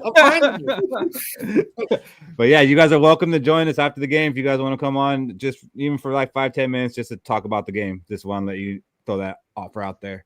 Cody, We'll what do you see got? how the game goes. Yeah. I got It's therapeutic, Rob. It's therapeutic. If it's 35-10 Minnesota, I don't think you guys want me on the show. I do. No. Yes, we do. so That's rating. I got a 31-24 Vikings win. And saying that because at around the start of the fourth quarter, it's going to be 31-10 Minnesota Vikings. I think Caleb Williams does do it again from last year. Tries to mount a comeback. Tries to take the game over. I just think he's going to be a little slow early just because he's still learning a brand new offense right away. Caleb McCarthy or JJ McCarthy's been in this offense. He knows what's going on. He hasn't played in it, but he knows what this offense is. He's been reading the playbook all year, right? I think it's going to be slow for the Bears coming out the gates, but the comeback will start coming is when Ben Johnson goes off script. He's like, hey, you know what, Caleb, do what you do best. Try to win us this game. 31-24 Minnesota. And my hot take is going to be Adam Thielen will be the first touchdown scorer in this game. I'm also betting an anytime touchdown scorer from Adam Thielen.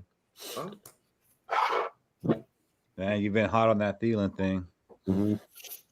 I have him on a fantasy team. Well, then you might want to start. You might want to start. Jordan Addison, so I'm like, I might as well have Thielen to offset those 3 games. Because Cody's hot take last week was that Thielen's going to have 2 touchdowns in the game. So you might want to start them. What do you got, Shaq? So I have Minnesota winning 30-24. I feel like this game is actually going to go into overtime. And my hot take is the Vikings win on the final drive in overtime. Oh, JJ McCarthy action against Alabama or Ohio State. I like it. Yeah. Little hero ball for JJ in his debut. On the big that's what he does. That's what he does. Or hey, all right, fellas. I'll never underestimate anybody. So hopefully it's a wonderful ball game and the Bears win on the lakefront. It's football. Week 1. It's back, baby. It's Monday night, Soldier Field. Man, pumped up for it. But thank you guys for coming on. You guys were awesome, and hopefully we can do this again. Like I said, after the game, we'll be here, and we'll be doing this again before we play you guys again, and maybe we'll just have a NFC North meetup between all the teams at one point. But we would definitely like to have you guys on again. You guys were awesome. Yeah, that's really Packers fans because fuck them Packers. I agree. Yes. Fuck Green Bay. And really quick, and the Lions fans are ascending to fuck them Lions fans. They want to be Green Bay so bad. Hey, Rob, want to be the Chiefs so bad, Shaq. What is your podcast? What is the Hallis Huddle? The Hallis Huddle. I'm gonna look you guys up. Week 12 or what is it? Week the 16th of November when we do our pre-show, man. I'll look you guys up, man. We guys have you on 4-Star Chicago Sports, and we can do this vice versa because this was fun. Yeah, well, definitely. We're down. And maybe Bob and Rob, we can have you guys on our show and vice versa as well. We do a lot of fun stuff. So yeah, that's one thing we haven't done a lot of. We just started this summer was like doing some more networking. So I'd love to do that. I'd love to get. If you guys have connections to, Lions or Packers, that's not like, a huge podcast. Like that's kind of what we're trying to do as well too. Like, almost build like an NFC North like network. Yeah, that would be amazing. So then you're not like texting random people like, hey, do you want to come on my show? Hey, it works. That's how you network, baby. I love that. When I got that today, I was like, holy shit. And I thought it was a Bears fan at first. And then I saw it. I'm like, oh, it's Vikings. I'm like, yeah, huh. The hell does he want? Like, I guess, bro. If you want to fight, we can fight. Hey, Bob and Rob, before you go, what are you guys on Facebook so I can find you guys really quick? I got Cody and Keith. Did you find us already? I'm looking you up on YouTube. I'm not on Facebook. I mean, I have a Facebook. I don't use it. Okay. Yeah, I think we have a channel page on Facebook, but yeah. Are you on the Hallis? Twitter? Are you on the Hallis Huddle too? Bob? Yes, Yeah, I'm on the podcast with Rob. Yeah. Look us up at 4-Star Chicago Sports, and I'll find you guys, and then we'll get back with you guys, and I'll definitely take you guys up on that when we're leaving the stadium on Monday. That's what we do. I'll bring it on when we're walking through the. I'll bring you guys on when we're walking through the tunnel, and everyone's chanting "Fuck Green Bay." All right. Like, you guys just played the Vikings, right? Yeah, fuck Green Bay though. It don't matter who we play. We chant "Fuck Green Bay" every week. It's wonderful. I can get with that. Yeah, I just subscribed. Awesome. I'm going to do the same for you guys right now, man. That's awesome. We'll see you guys, man. I really appreciate this. This was a lot of fun, man. And best of the luck the rest of the season outside of week 1 and the 13th of or 16th of November. He got that shit circled on his wall. I got the Bears. My whole garage, it goes Jayhawks and the Blackhawks into Bears, and it's all just walls of fame and the Cubs, I should say, too. So it's pretty wild stuff. So you guys have a good one, man. This was a lot of fun. And I'll find you guys the Hallis Huddle right now. All right. Hey, just give us a let's Skol, and you guys can pop off. Bear down. Bear down. Bear down. All right, fellas. Let's go. I actually wanted to do let's Skol, but like Duval, like. Oh, Duval. Pull down. That at the top. I love it. You guys are great, man. Have a good night, boys. You too. You too. Take care. Thanks for joining us. All right. That was cool. Yep. That was pretty good. Probably our best SKOLing with the enemy yet. Yeah, no, they're very good. I expected that to be maybe 20, 30 minutes, but it was just going, so why not, right? I know my bladder is killing me. So get ready for this next 2 hours. You guys ready? Midnight, here we come. Meanwhile, I'm about to take another refreshing drink of my Body Armor Sport Water, perfectly pH balanced for good health, and it tastes great too. All right, so we already got our hot takes out of the way and our predictions, which that's going to be a hell of a clip work if I can. That might just be a 3-minute YouTube. That might not be a TikTok. What's that? Can I give out a quick call it? Yeah, no, I'm not ready to go. I'm about to ask you what we're still allowed to do. Oh, quick, can I do it? I just want to do one. I'm going to say. Can we still predict the schedule real quick? Because we're not going to be able to do it. We don't have to. If you have to go, Cody, is she looking at you? Oh, I don't have to go. I really want to. It's been on me the whole time. I really want to do the call it. All right, Cody's going to call it. JJ McCarthy will have a better first game than Patrick Mahomes. Better than Patrick Mahomes has this year? No. Patrick Mahomes' first game he's ever started as.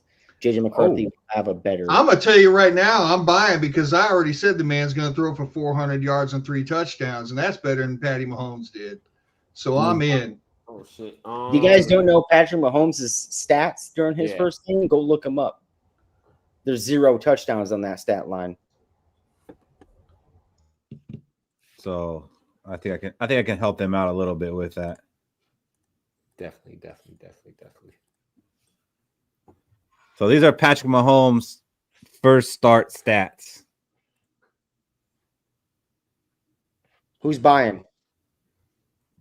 284-0. I'm buying. I can't believe he didn't throw any touchdowns. Like, that's what makes it hard. Like 284. I know Fish is saying 400 yards. I'll be happy with 250, to be honest. Yeah, I'm buying. I think he throws for at least 250, 2 touchdowns. He might throw 1 pick, but that's still better. I'm buying. Cause I know, so I believe Mahomes' first start was like the Chiefs already clinched the playoff, and then they kind of gave Mahomes that last game. He kind of looked like a rookie before he fully became the Mahomes that we know today. So I'm buying. I feel like JJ McCarthy on his side, he at least have a full season to learn the offense, a full season to know the players that he's going to be throwing to, his teammates and all that. And, KOC constantly in his ear. And then another thing JJ McCarthy had that Mahomes didn't have was the VR training. So he basically saw everything that Sam Darnold was doing last year and getting virtual reps. So, well, Tommy, I don't know if to take that good or bad, but Tommy's kind of been anti-JJ, but I think 225, 2-2 gets it done, to be honest. Like, that's not a great game, but I think that gets it done.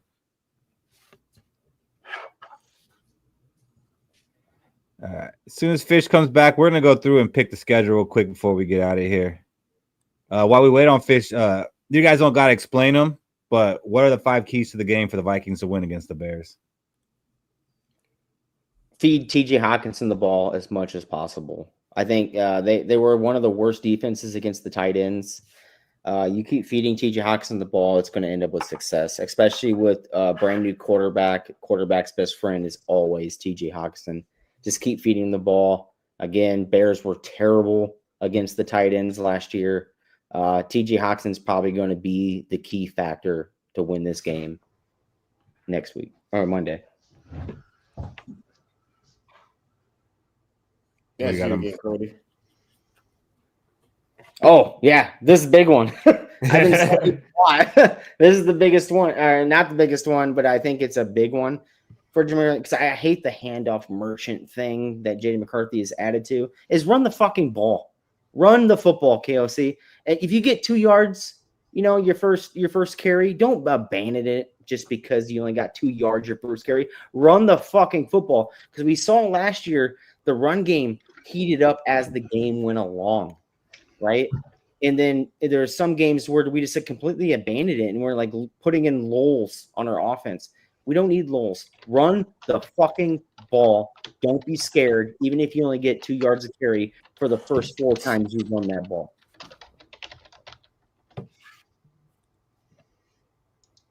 So number 3, we have stop their run game. Piggybacking off of what Cody was saying, while rerunning the ball, stop their run game early, because I know Ben Johnson, the first thing he's going to want to do is establish their run game so he get all those quick passes, the slant routes, and all that going.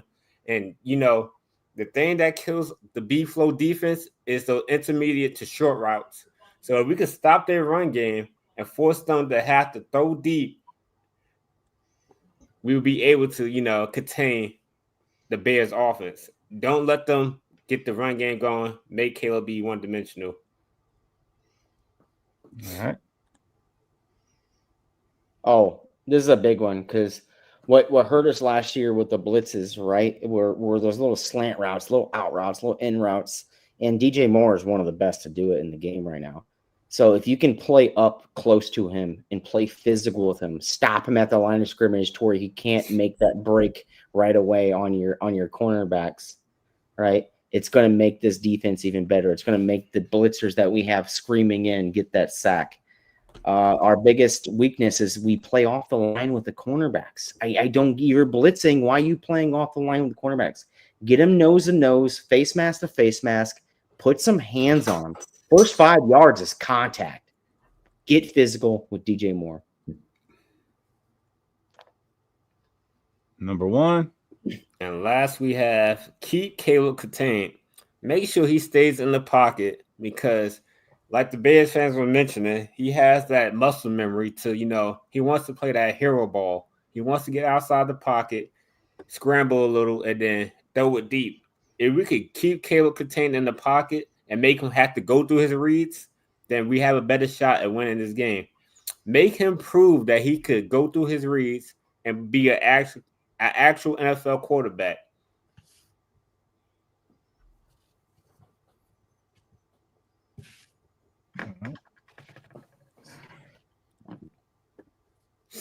So these are the 5. Keep Caleb contained, play physical with DJ Moore, stop the run game early, run the effing ball, don't be scared, and feed TJ Hockenson. I like it. Defensive identity and helping JJ.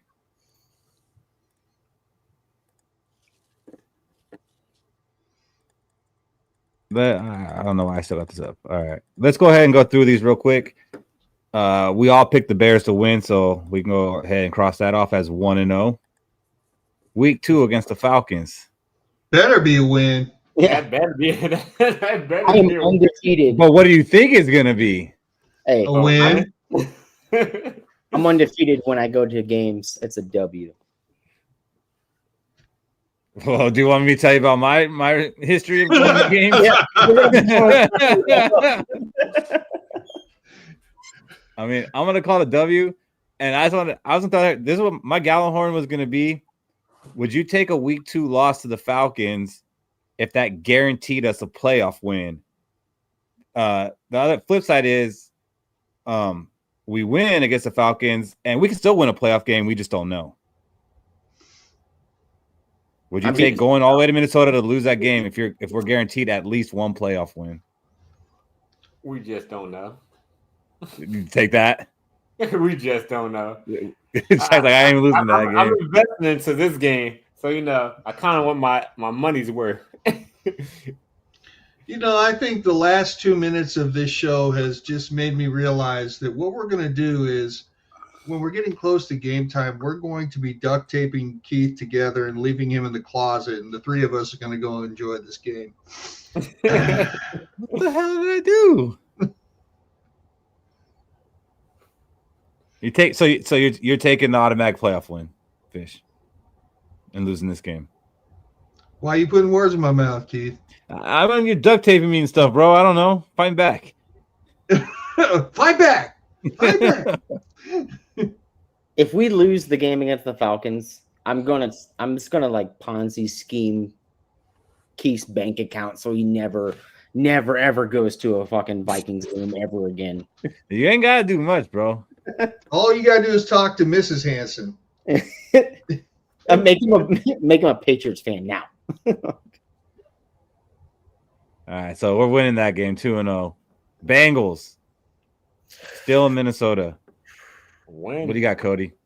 So my biggest worry with these first weeks that coming up before that week 7 onslaught of games is we need to come out ahead at least 2 games. This is not one of the games that's going to make us come out. I think our defense is really good, but I really think Joe Burrow is really, really good. I think Jamar Chase is really, really good. T. Higgins is really, really good. And they just keep finding receivers, and they got 3 of them against our 4 corners. I hope we sign a corner before this game. I'm going to take it as an L. Oh. Fish? This is an L for us. Jack? I got this as a W. I got us beating Joe Burrow.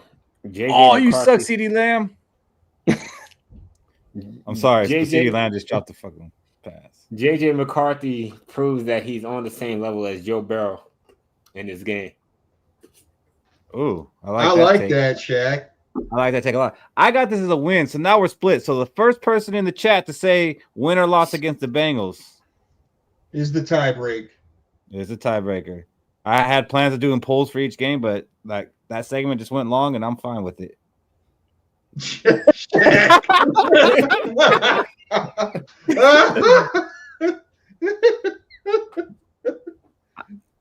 And it's a win. We got Chevy on there. Cowboys.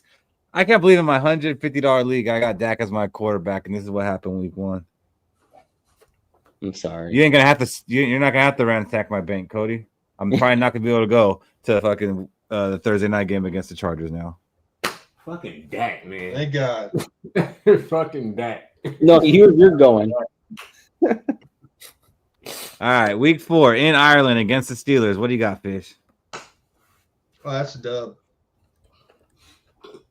Cody? Put us over in Europe, and we winning. Yeah, it's a W. All European fans are either Super Bowl winner fans or Vikings fans, and we're gonna have a lot of fan base over there. It's a W. What do you got, Shaq? It's a W. We usually play good outside the country. It's not gonna be a pretty win, but it's gonna be a win. All right, so now we're sitting at 4-0. Let's go. Wait, I just said that. Let's go. Damn it. Staying overseas against the Cleveland Browns week 5. What do you got, Fish? 55-14 Vikings. Shit. Man, Shador Sanders might come in. He came in and got those 14, huh? It was 55-0. All right. Cody? It's same thing. Cleveland is just a worse team than we played last week. It's Vikings. All right. Me and Shaq don't need to go because that's a W. So headed into the bye 5-0. And then we come out of the bye at home against the Eagles. Cody? This is a loss. I think it's Super Bowl champions, Eagles. They're looking really good right now against a really good offense from Dallas. It's a loss. Tell me he's full of shit, Fish. Going to be a nail biter, but it's an L. Oof. Shaq, tell these non-believers. I actually think we could pull off the upset. Philadelphia is coming to Minnesota. Vikings show up, and we get our revenge. Damn, you might have just sold me. I think we could win, but it's a loss for me. 5-1. We needed those wins for this gauntlet. All right. Let's predict this game, and let's just say that. Damn, you suck, CD. CD. CD. He How dropped much 2 did they big just pay passes. that man? He dropped 2 big passes on that drive. All right. In this scenario, let's say I am going to this game. Win or loss, Fish? L, loss. I can't get 14 Chargers. I can't get 2 wins in the season. Nope. I just think Harbaugh knows who JJ McCarthy is, and he's going to play on his weaknesses, and this is a loss. So, Fish, officially a loss?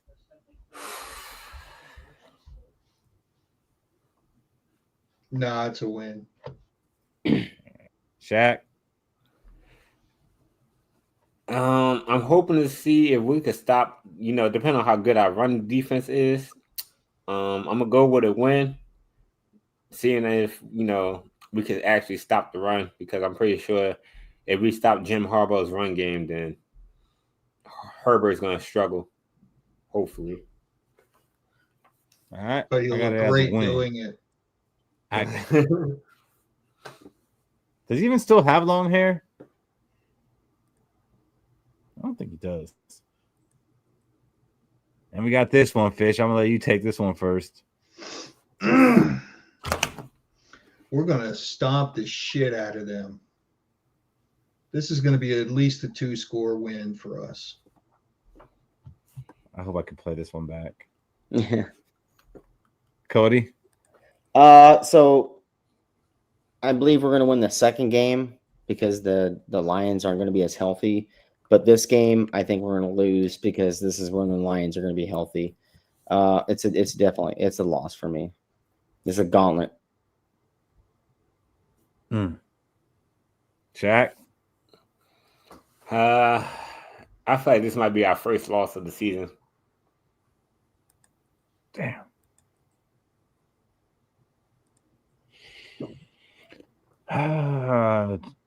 This is hard for me not to say we're going to win every game. This really is. Just remember, Frank Ragnow just got replaced by Tate Ratledge, who has not played a single snap at center in his entire collegiate career. Yeah. McCarthy's returned to Michigan. All right. It's a loss. Bastard.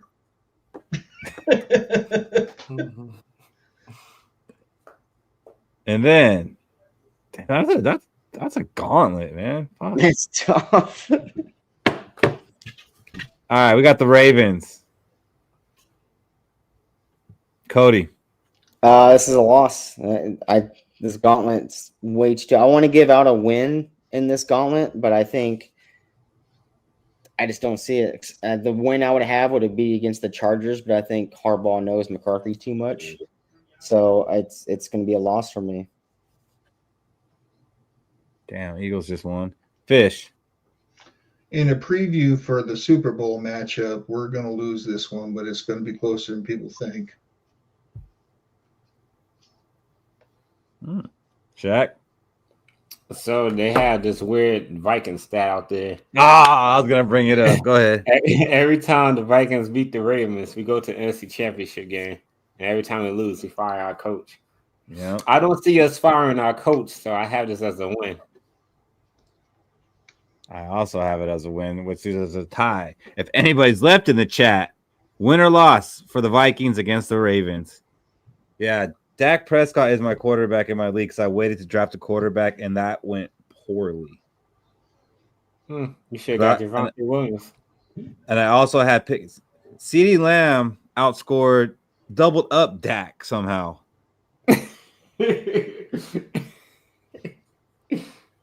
That's terrible. You should have had Williams. I should have had anybody but Dak. Yeah, pretty much. All right, we're beating the Ravens. Cody, don't look so mad. That means KLC's not going to get fired. No, I know. He's still making the playoffs this year. Just at this rate, we're going 16-1. November 16th against the Bears in Minnesota. Cody. That's a W. We're sweeping the Bears this year. Fish. I agree with my esteemed colleague. Shaq.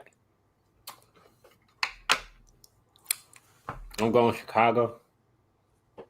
I knew it. I should have hit the remove and taken you off the screen right before you said that shit. Have no fear, Fish. I got a W, and we're getting the dub. Oh, week 12, the first game against the Packers in Lambeau. Cody. It's going to be an early winter this year because of how the summer was so hot here in Missouri. I'm going to take this as a loss. I'm going to blame it on the weather. It's going to be cold as shit in fucking Lambeau Field, and I think we take this loss. That's unfortunate. Fish? I do not agree with my esteemed colleague. We're going to win this game. Shaq? I had it as a W. Fuck Green Bay. Fuck Green Bay. Me too. That's another W. Man, where's some fucking homers? Damn it. This sucks. I mean, we I don't know why we did. Yeah. Not going undefeated. All right. We might be playing against Sam Darnold. Fish? Oh, that's a win. Shaq? It's an L. Shaq? We haven't beat Seattle without Sam Darnold in Seattle. So this might be an L. That is a fact. Cody? It's W. I got W. Won't be playing in the game. And neither will Darnold. It's gonna be Moreau, and Shaq has a lot of faith in him. Yeah. All right. This is a tough one. Go for it, Fish. We're going to lose this one. Jonathan Allen ain't going to be able to get to his old teammate. That's unfortunate. Shaq. I got this as a win. I feel like we're going to put too much pressure on Jaden Daniels, and he won't have no receiving threats to, bail him out. So I got this as a win for us. All right. Cody. So the Vikings like to go on the Vikings like to go on runs, like they stack up wins at some portion in the year, right? And I think this is the start of those stack of runs from Seattle on forward. And I got this as a W. It's gonna be a close game. But this is where we're going to start stacking our wins.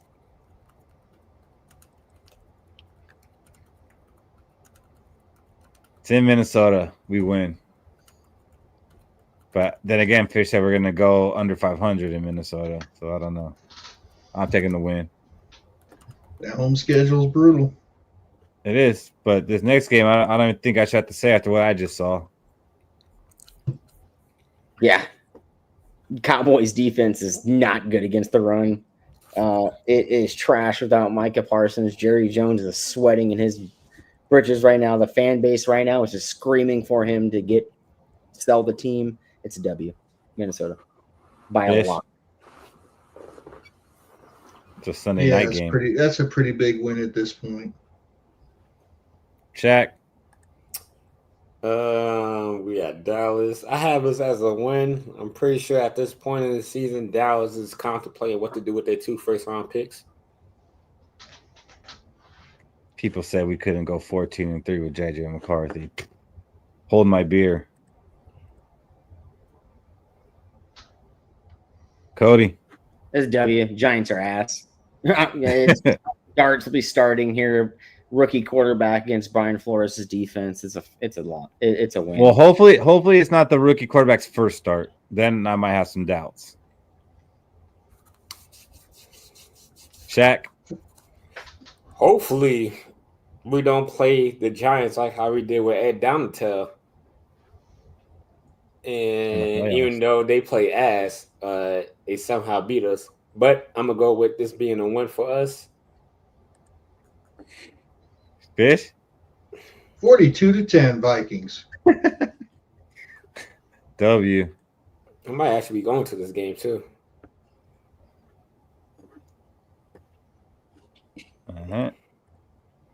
Christmas Day. Cody's going to be there.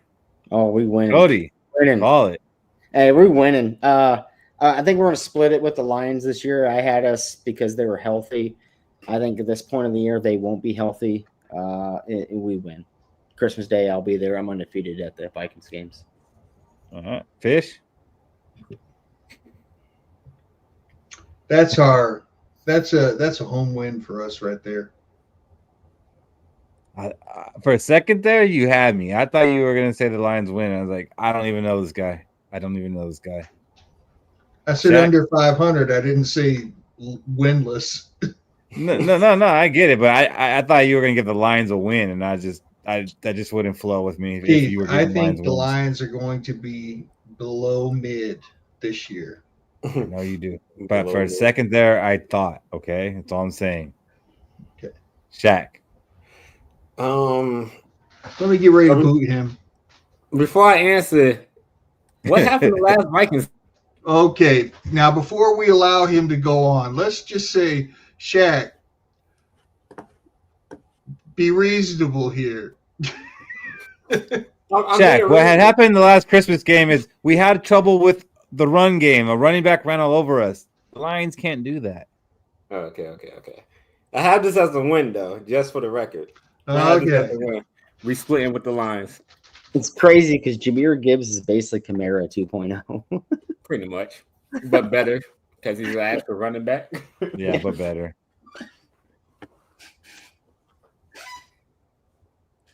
And the final game, Packers against the Vikings at home. This isn't our Super Bowl, Sam Darnold. Go ahead, Cody. So I had us sweeping the Bears this year and then splitting with both Lions and Packers.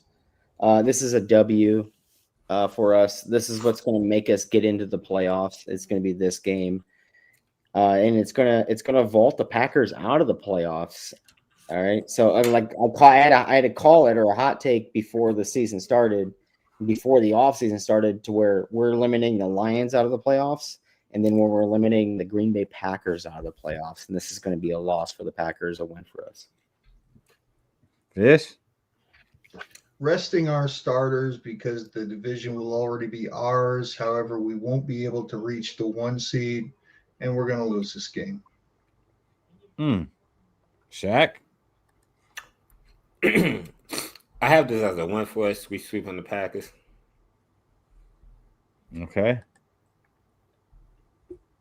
I have this as a loss because we're going to be 14-2 going into this game and already have the first round bye wrapped up. And Max Brosmer's making the start. Well, then we might win. No. He'll keep it competitive, but no. But that leaves it tied. So Bob Swede. He's 20-0. Yeah. But Bob Swede, who wins this game for the tiebreaker?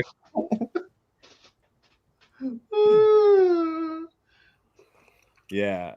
We could have not have done this part. This won't make the Spotify. What's your record? So, individual. I didn't get to do it because unfortunately my printer wasn't working. So this nice little setup I made to be able to do it individually, I couldn't use. When I go back and listen, I could do it. Yeah. Fucking Dak. But I mean, Cody, yours is probably not as bad as you think it is. We went 15-2 as a unit. You probably went like I went 11. 5, I went 11-6. I don't think you had 6 losses. I'll have to go back and call you on that. I can tell you all my 6. Oh, you have it all written down and you stuck with it? Yeah, I stuck with it. Let me see something.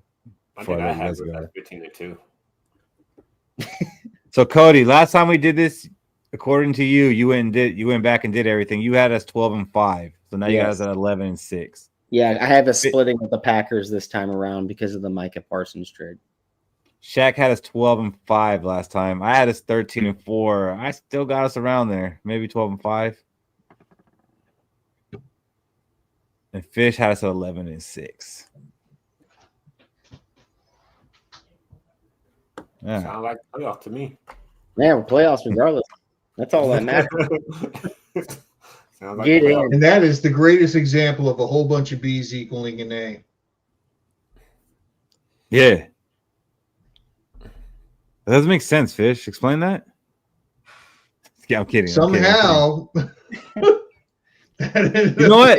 The night I came up with that, it made sense. So okay, it worked out. Because I don't know if you're familiar with Common Core math. I got time to explain it. Well, yeah, no. We'll be here next Thursday. You can start then. All right, that's okay. We'll be taking that explanation next Thursday between the hours of 7:30 and 8 p.m. Central Daylight Time.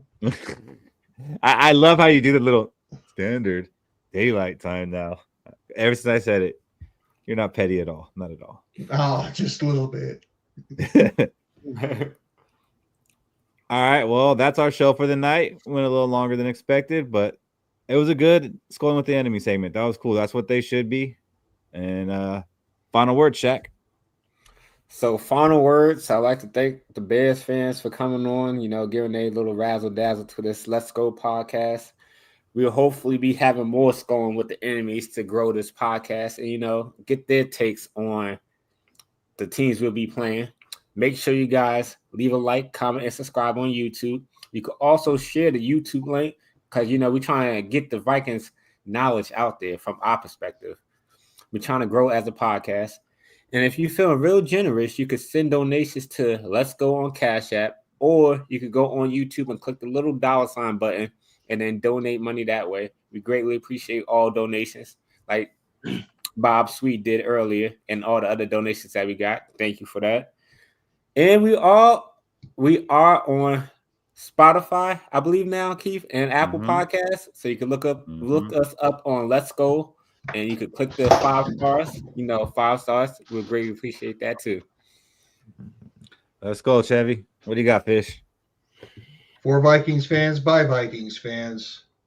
Once again, thanks to those guys. It was great. I honestly feel like it might be recency bias, but that was the best Skol with the Enemy we've done.